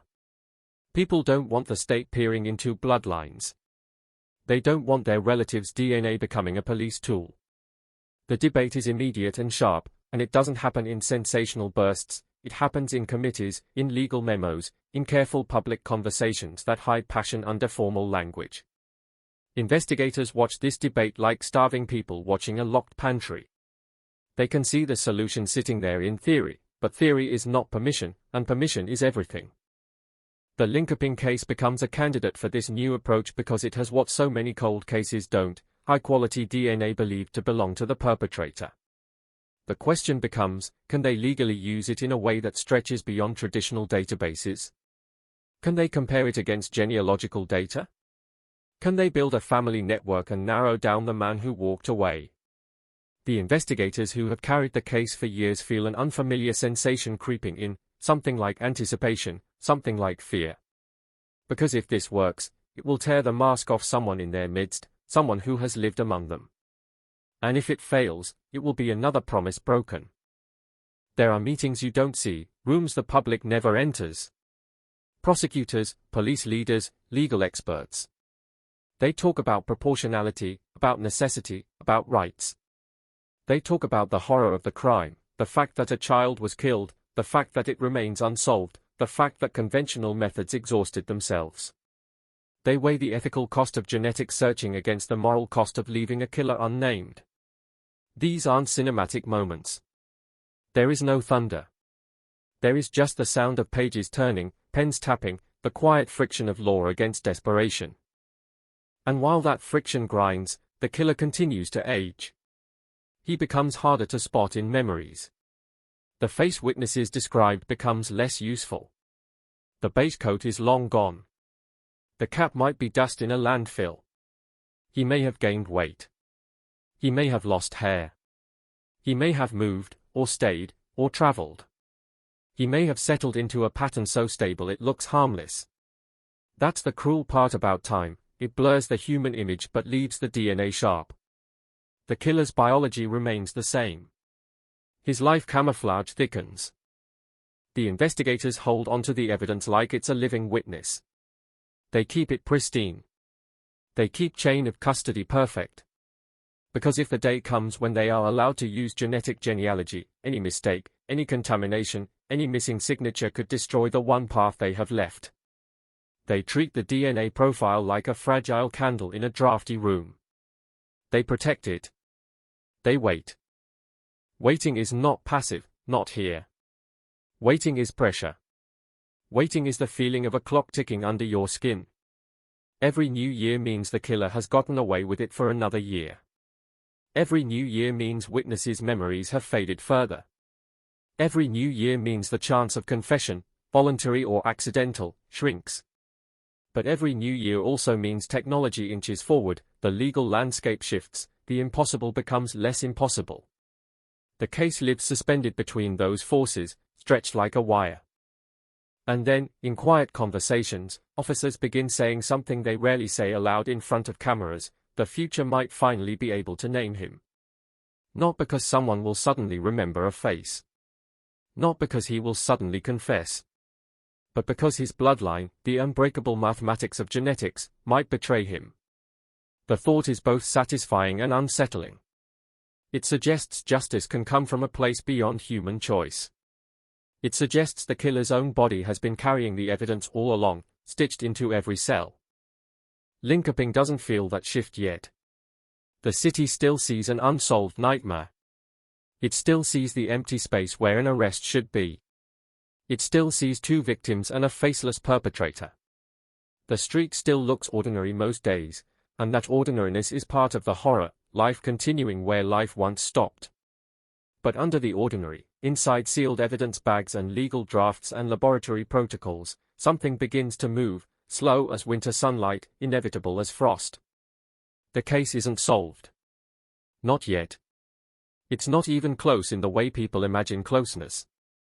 But somewhere in the machinery, a new door is being built for the old key, and when that door finally clicks into place, the silence that has lasted for years is going to shatter so loudly it will feel like the city is hearing the first scream all over again. The first time genetic genealogy is mentioned in the same breath as Ascotan, it doesn't land like a miracle, it lands like a threat, quiet, precise, and terrifying, because miracles are comforting and this is not comforting at all. This is the idea that the killer's bloodline can be turned into a map, that biology can be forced to point, that a man who has hidden for years might be dragged into daylight not by a witness, not by a confession, but by the cold arithmetic of inheritance. Inside the police unit, the mood shifts into something taut and delicate, like a wire stretched tight enough to sing, because this is not just a new method, it's the last method, the one that comes after the city has been combed and recombed, after tens of thousands of men have swabbed their cheeks and walked away cleared, after every obvious door has been tried and found locked. They know if they open this door and it fails, there will be nothing left but anniversaries and silence. The process begins with a ritual of cleanliness. Not symbolic cleanliness, real cleanliness. Gloves. Masks. Sterile benches. The evidence is treated like it's radioactive, because in a way, it is one contamination, one careless breath, and the case could be poisoned forever. The DNA profile is checked, verified, re-verified.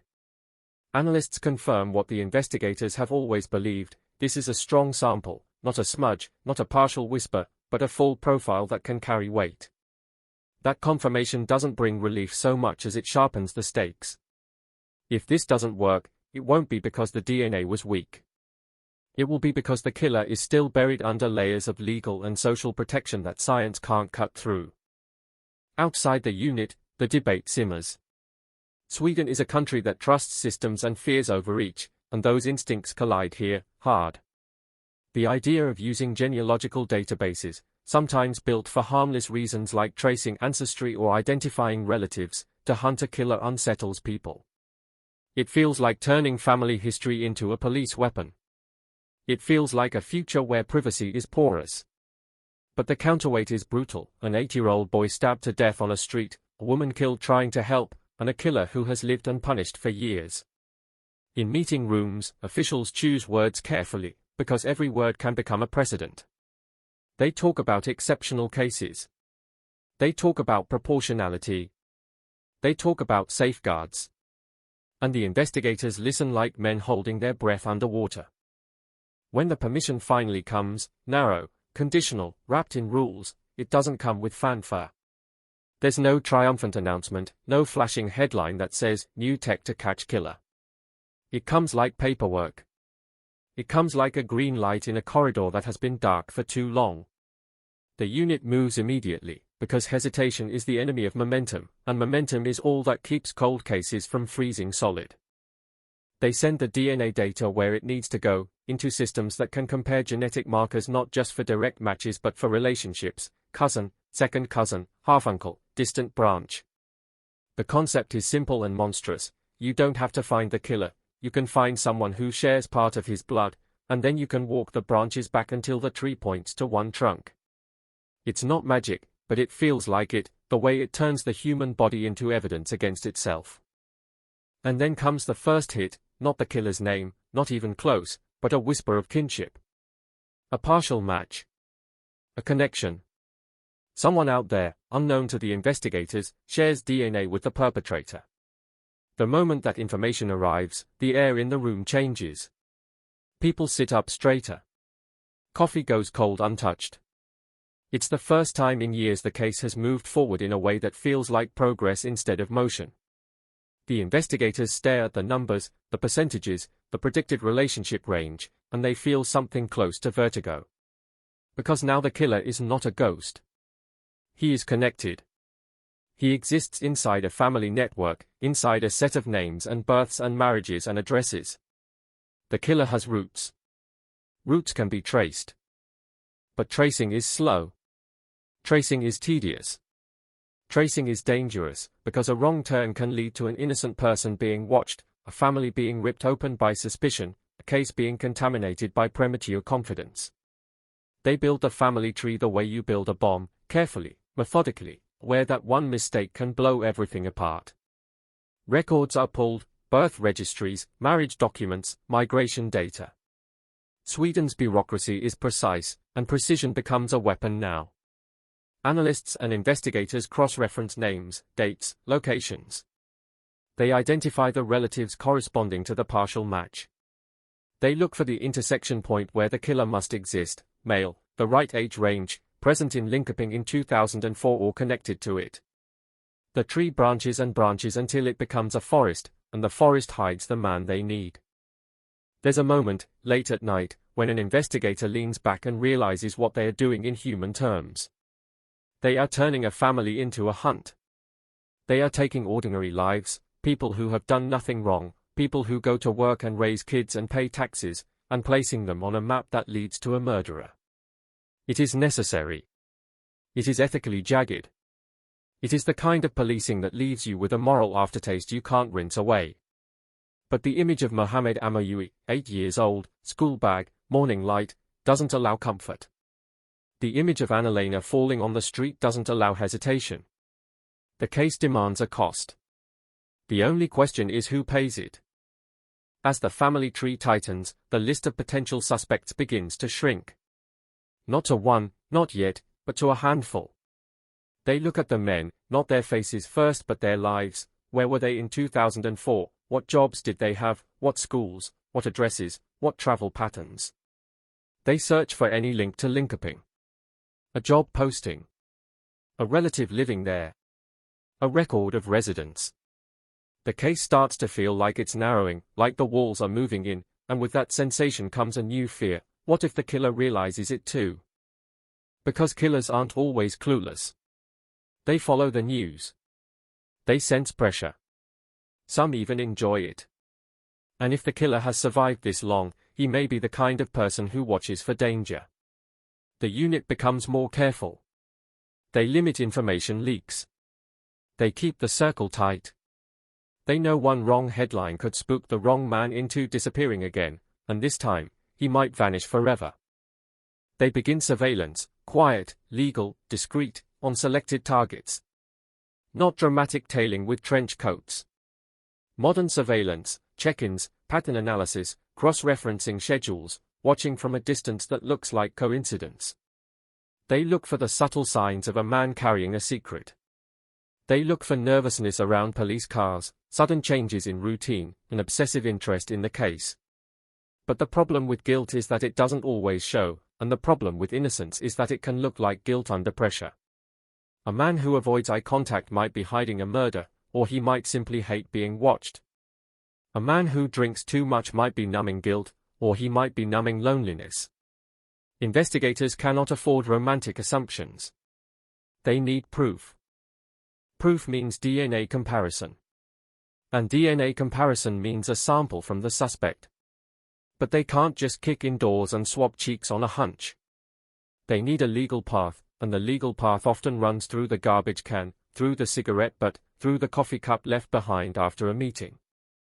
The phrase used in some departments is discarded DNA, and it sounds clinical until you think about it, the idea that the smallest human habit, licking an envelope, sipping water, chewing gum, can become the trapdoor that drops a killer into the light. The unit waits for that opportunity, patient and predatory in a way that feels almost unnatural for people trained to act openly. But this is how you catch someone who has survived the open world. They watch one man who fits the narrowed profile. He is not a celebrity. He is not a public figure. He is just a man, moving through ordinary days, and that ordinariness is the most disturbing thing about him. He goes to work. He shops. He exists without drama. If this is the killer, then the city has been sharing sidewalks with him for years without noticing. If this is not the killer, then an innocent man is being watched because his genetics placed him too close to a crime. Either way, the air around the surveillance feels contaminated. The opportunity comes like a small accident of routine. An object discarded. A trace of saliva on something thrown away. Investigators collect it with the care of surgeons. It goes to the lab. The waiting that follows is different from all other waiting, because now the answer will not be, no match, 1,000 times. Now the answer will be binary.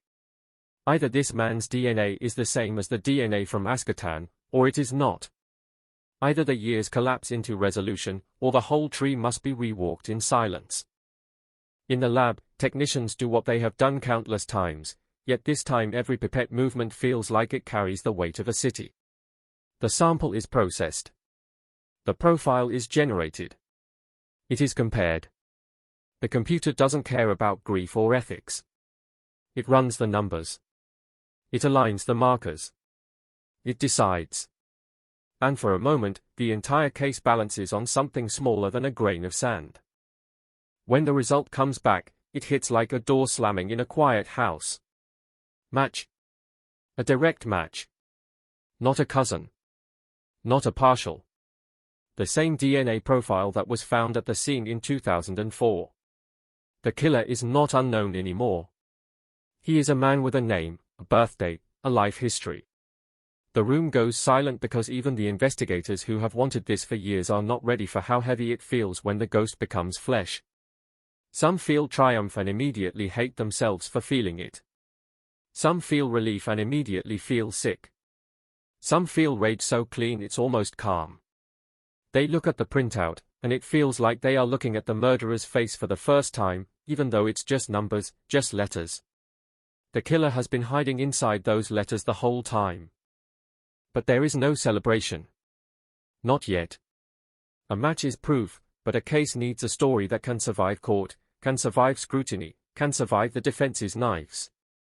They begin building the narrative backward. Where was he in 2004? How did he move? What was his connection to the area? Why was he there? What is the motive? The question of motive returns like a siren, because even if they can prove he did it, they still need to explain why, and why is the question that turns a crime into a human horror. If they can't explain why, the public will fill the blank with whatever nightmare fits best. The investigators move fast now, because speed prevents escape, and because the killer, once identified, becomes a risk in a new way. A man who has killed before might kill again if he feels cornered. They coordinate arrest plans, safety measures, controlled environments. They brief teams. They lock down information. They decide where to confront him, when to confront him, how to prevent him from slipping away into the same ordinary camouflage he used in 2004. The city outside continues to live, unaware that the shadow that has hung over it for years is about to be seized by the collar. And somewhere, in the middle of an ordinary day, the killer is still moving through Linkoping or beyond it, still breathing, still unaware, or perhaps aware in some instinctive way, that the invisible thread he left behind on Ascatan has finally been pulled tight, that the long patience of science has finally found a mouth to speak the name the city has been waiting for. The moment before the storm breaks is always the strangest, because everything looks normal right up until the second it doesn't, right up until the hand reaches for the doorknob, right up until the knock comes, and the years of silence finally run out. The knock never sounds the way people imagine it will, not like thunder, not like a movie cue, just a firm, controlled against a door that has opened and closed 1,000 times on ordinary mornings, a door behind which a man has lived a life while an entire city carried his shadow in its lungs. The officers don't rush it, because rushing is how mistakes happen and mistakes are how fugitives slip through fingers, so they move with the kind of quiet discipline that feels almost disrespectful to the violence they are here for, weapons holstered but present, hands positioned, eyes scanning the small details, shoes by the mat, the angle of a curtain, the faint smell of cooking from a neighbor's apartment, because danger doesn't announce itself, and this case has taught them that the worst things often look like nothing at all. When the door opens, it's almost unbearable in its normality. A face. Human. Tired. Not a mask, not a monster from a nightmare, just a man blinking in the hallway light, a man who has eaten dinners and paid bills and walked streets while Annalena Svensson and Mohammed Amoui stayed frozen in the same final seconds. The investigators have been hunting a silhouette for years, a beige-coat phantom in witness memories, and now that phantom is flesh and breath and ordinary skin, and that ordinariness lands like nausea. Because if he looks like anyone, then anyone could have been him. That's what the city has been afraid of all along. They don't give him time to shape the moment. Names are spoken. Authority declared. Hands move. The cuffs come out, metal catching the light. There's a split second where his eyes search, an instinctive scan for exits, for misunderstanding, for escape, and then the professional calm returns, not necessarily his, but theirs. They don't need to yell. They have something stronger than volume. They have DNA. They have a match so clean it slices through every denial before it's even formed.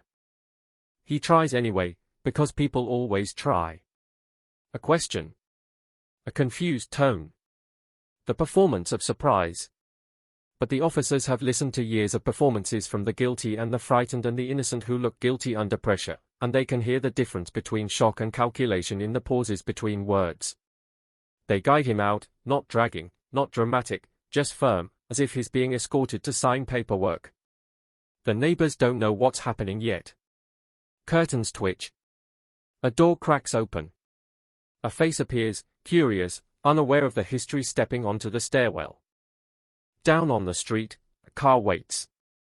The world continues. A cyclist passes. A bus sighs at a stop. Somewhere, someone laughs on a phone. And into that ordinary soundtrack, the man is placed in the back seat like a package finally delivered. The door shuts. The lock clicks. For a moment, the city's nightmare feels contained, like a venomous insect trapped under glass. But the glass is not peace. The glass is just the beginning of a new kind of storm.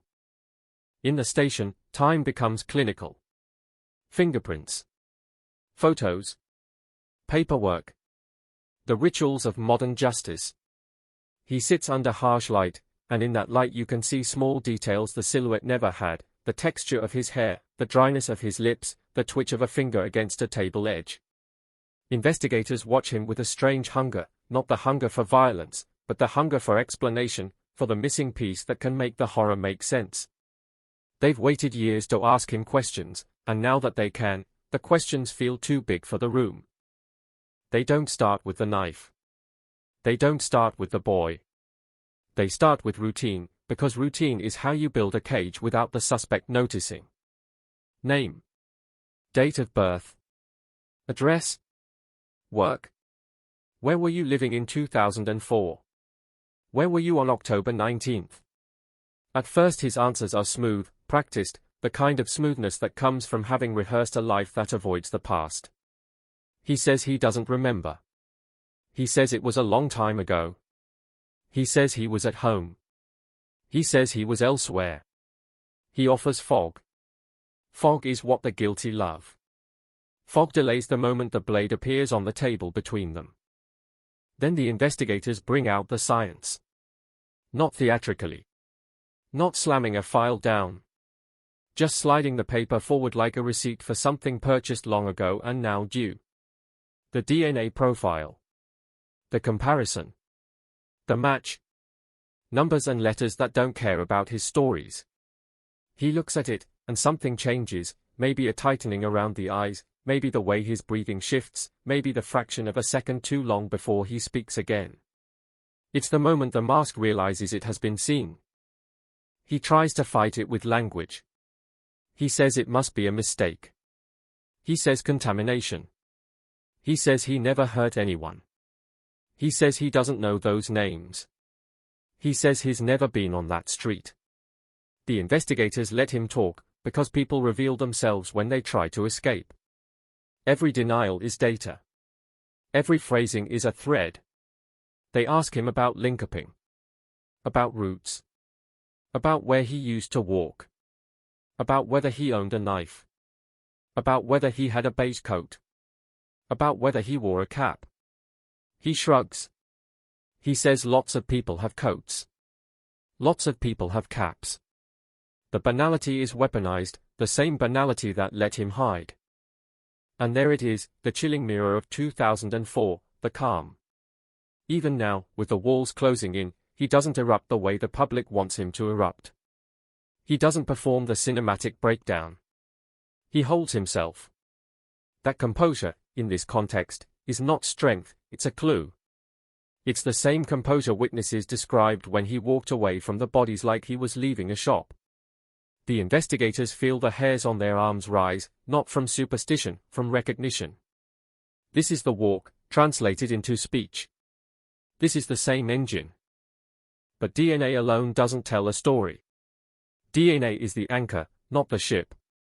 Prosecutors will need more motive, opportunity, corroboration. The investigators begin building the case around him like a scaffold.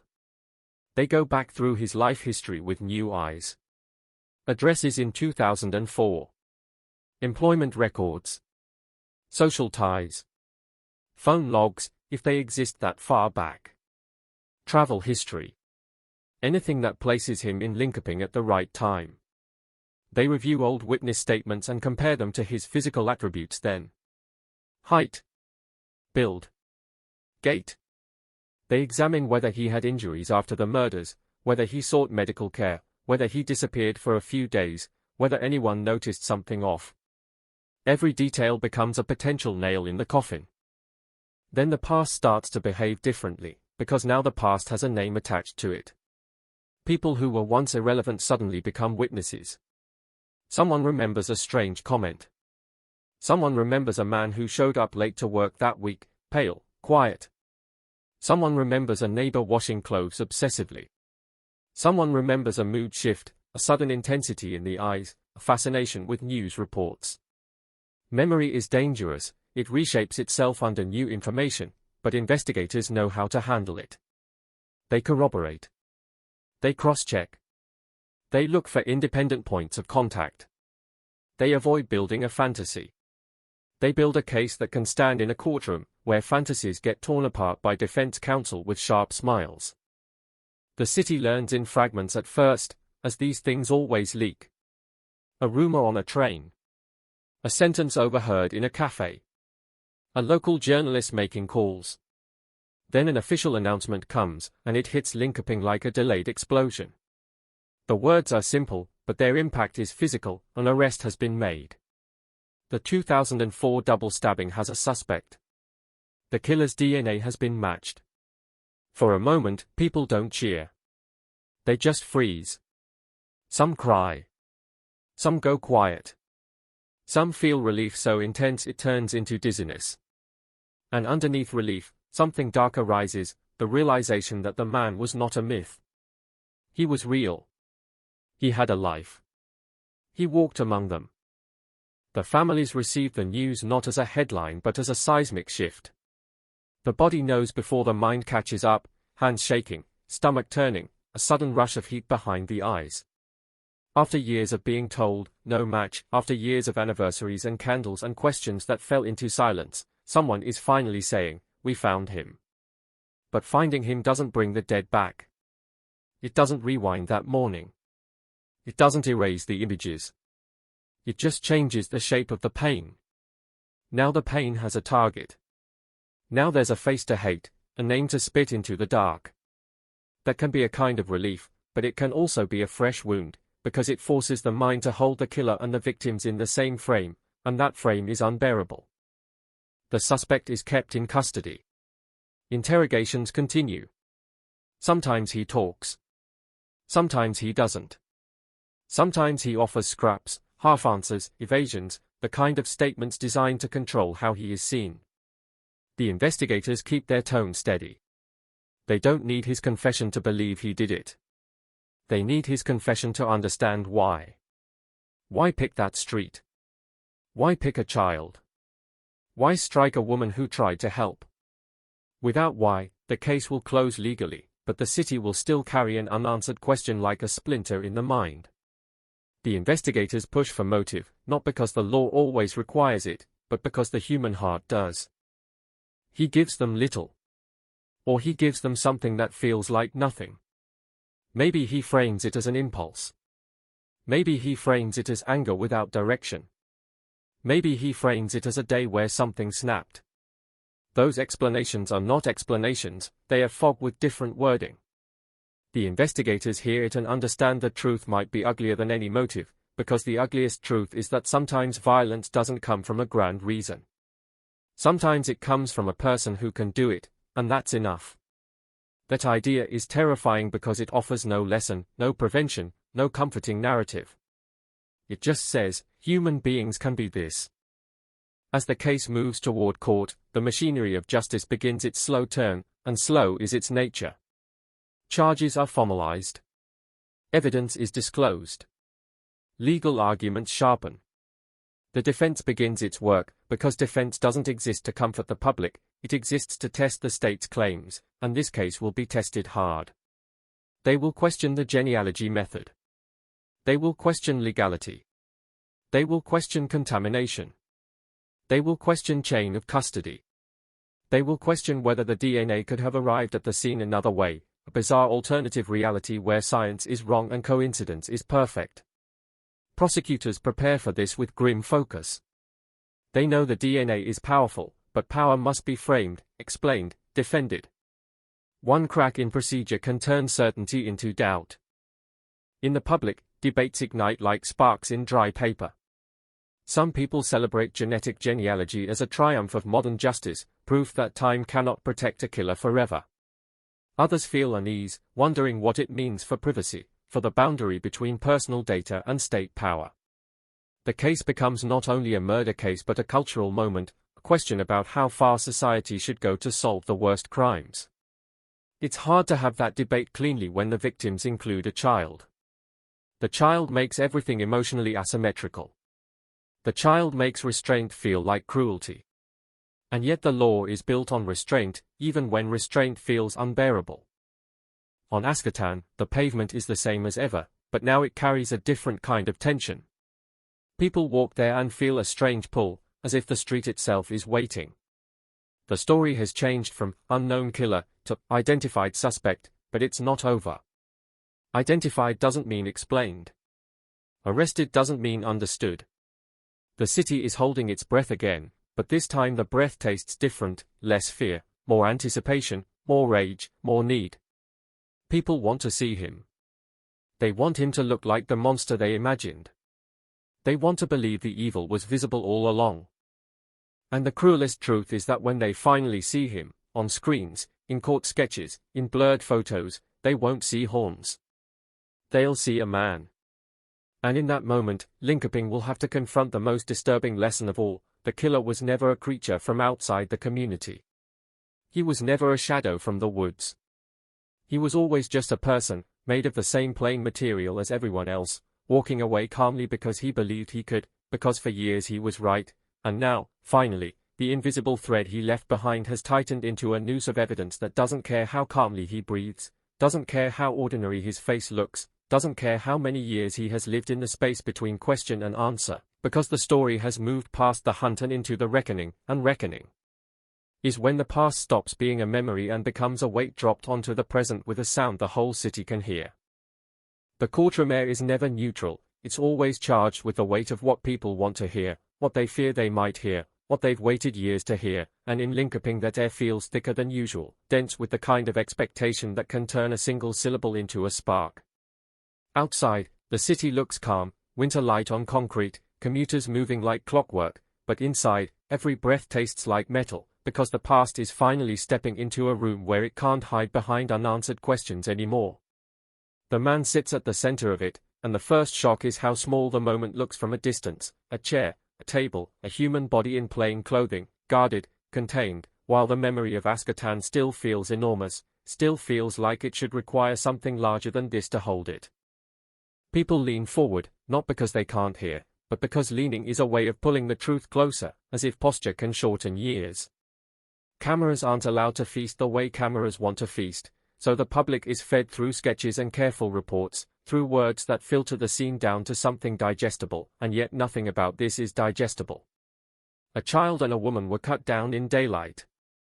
An entire country carried that image like a bruise. Now the bruise is being pressed, hard, in public. The prosecution doesn't begin with emotion. It begins with structure, because structure is the weapon that makes horror legible. Dates. Times. Locations. A street. A morning. A pattern of wounds that tells a story without speaking. They lay it out piece by piece, as if assembling a machine. Witness descriptions. The beige coat. The dark cap. The calm walk away. The collected evidence, sealed, preserved, waiting. They speak of DNA as if it is a witness who never blinked, never forgot, never lied. They describe the profile recovered from the scene, the fact that it could not be matched for years, the long silence, and then, carefully, deliberately, they step into the controversial heart of it, the genealogy. The room tightens when that word lands. Even people who have been hungry for justice feel the subtle recoil, because genealogy is intimate, because it drags family into a crime whether family asked for it or not. The prosecutor frames it as necessity, as the last door after every other door was tried and locked.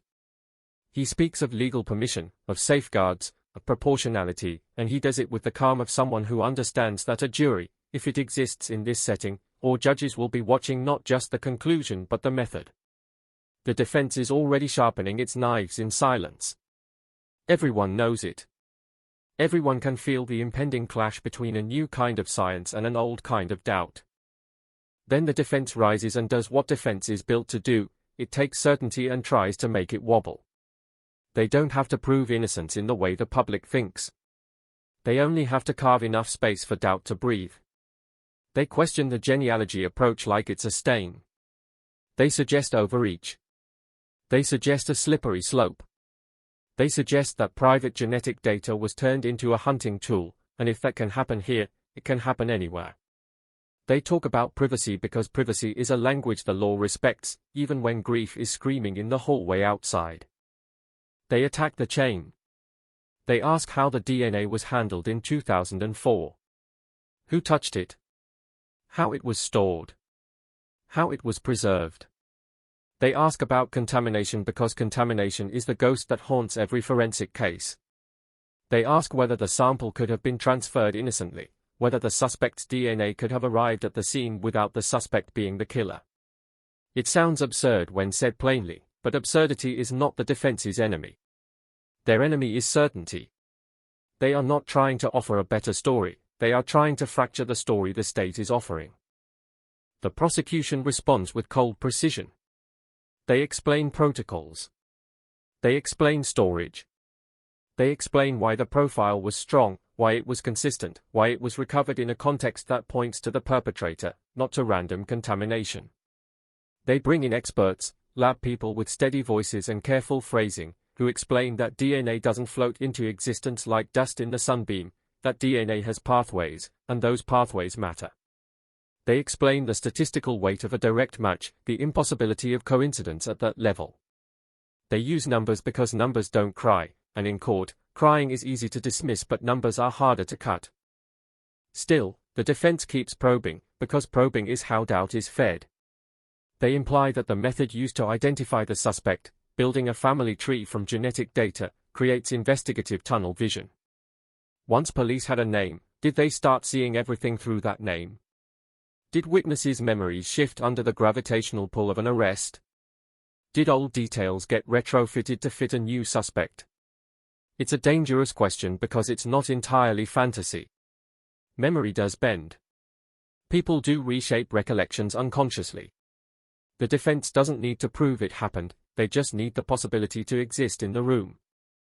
The prosecution counters with something the defense can't undo: time-stamped evidence. Records of where the suspect lived. Work history. Travel patterns. Anything that places him in the orbit of Linkoping in 2004.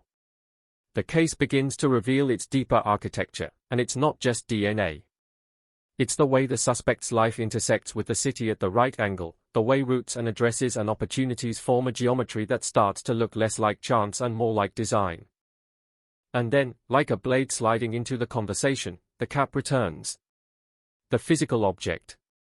The thing that sat in evidence storage for years, silent as a rock. Experts talk about it: materials, fibers, traces. They talk about how it was recovered, how it was handled. They talk about what it may suggest about the perpetrator's appearance. The defense tries to swat it away as circumstantial. The prosecution treats it like a clue that survived time because time didn't have the right tools to interpret it back then. The cap is not a confession. But it is the kind of artifact that makes a case feel grounded in reality, not just in numbers on a printout. People in the gallery listen with clenched jaws. Some came expecting catharsis. What they get is procedure, and procedure feels insultingly calm after the violence that birthed this case. But procedure is the only shape justice can take in a system that refuses vengeance. The city wants something primal, an admission, a breakdown, a moment where the killer becomes the monster everyone imagined. Court does not give primal.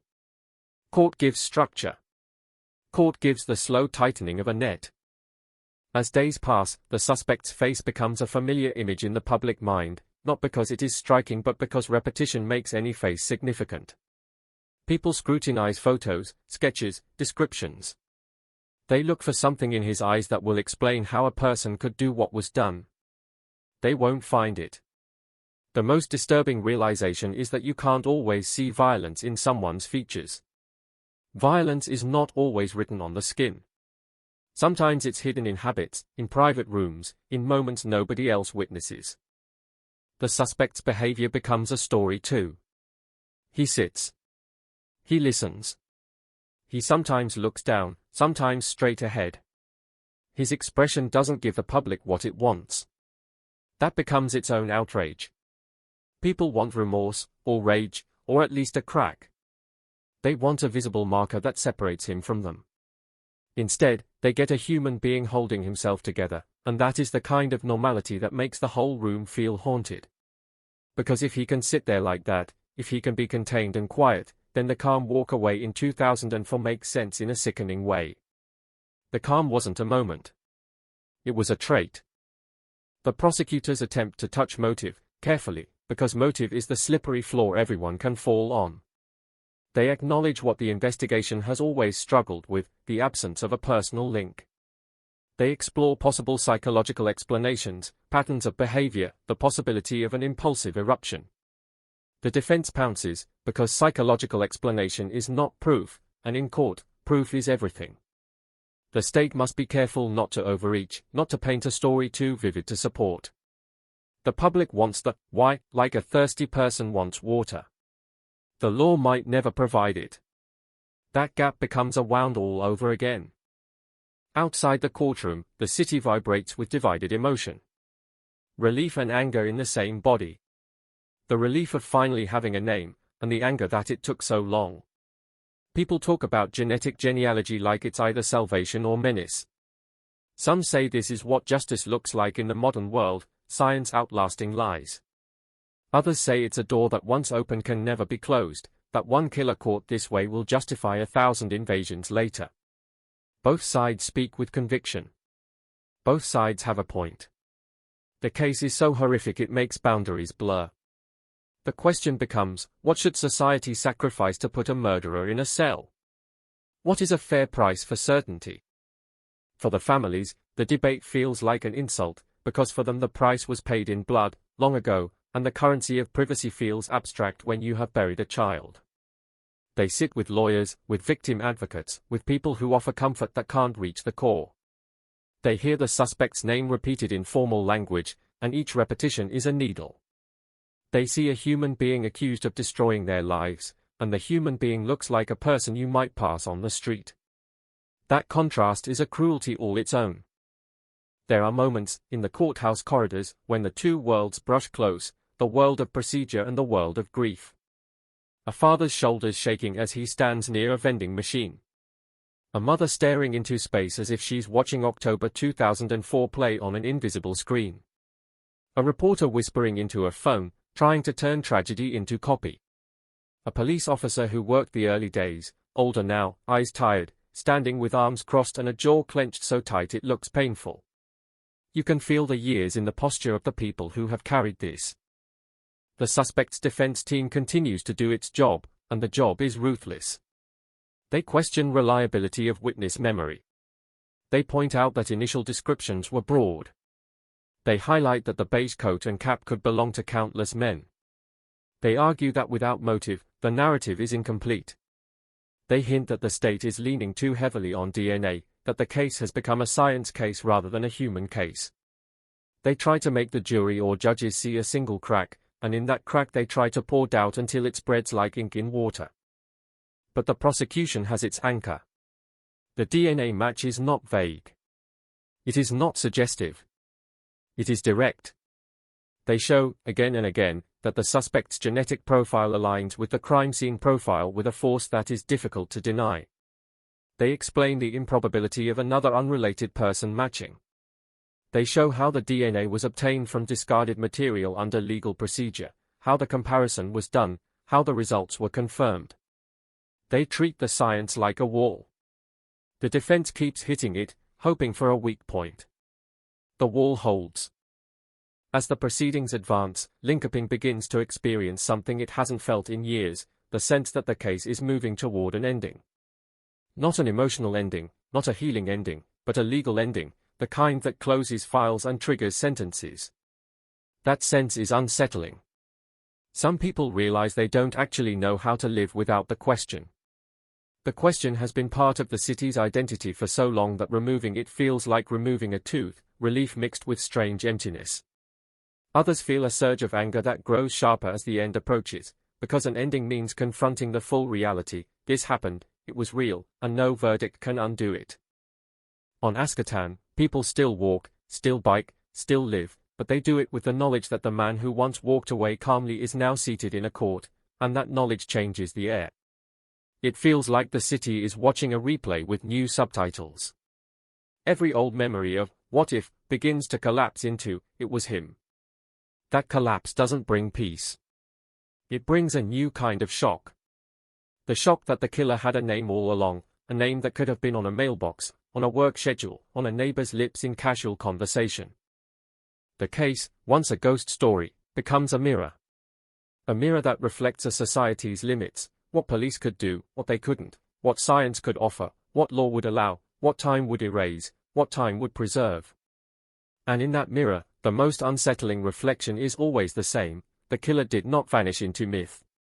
He vanished into ordinary life.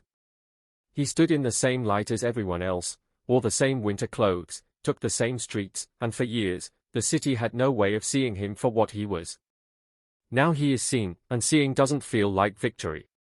It feels like finally opening a door you've been afraid to open, and finding exactly what you knew would be inside, and realizing the knowledge doesn't make the room any less dark.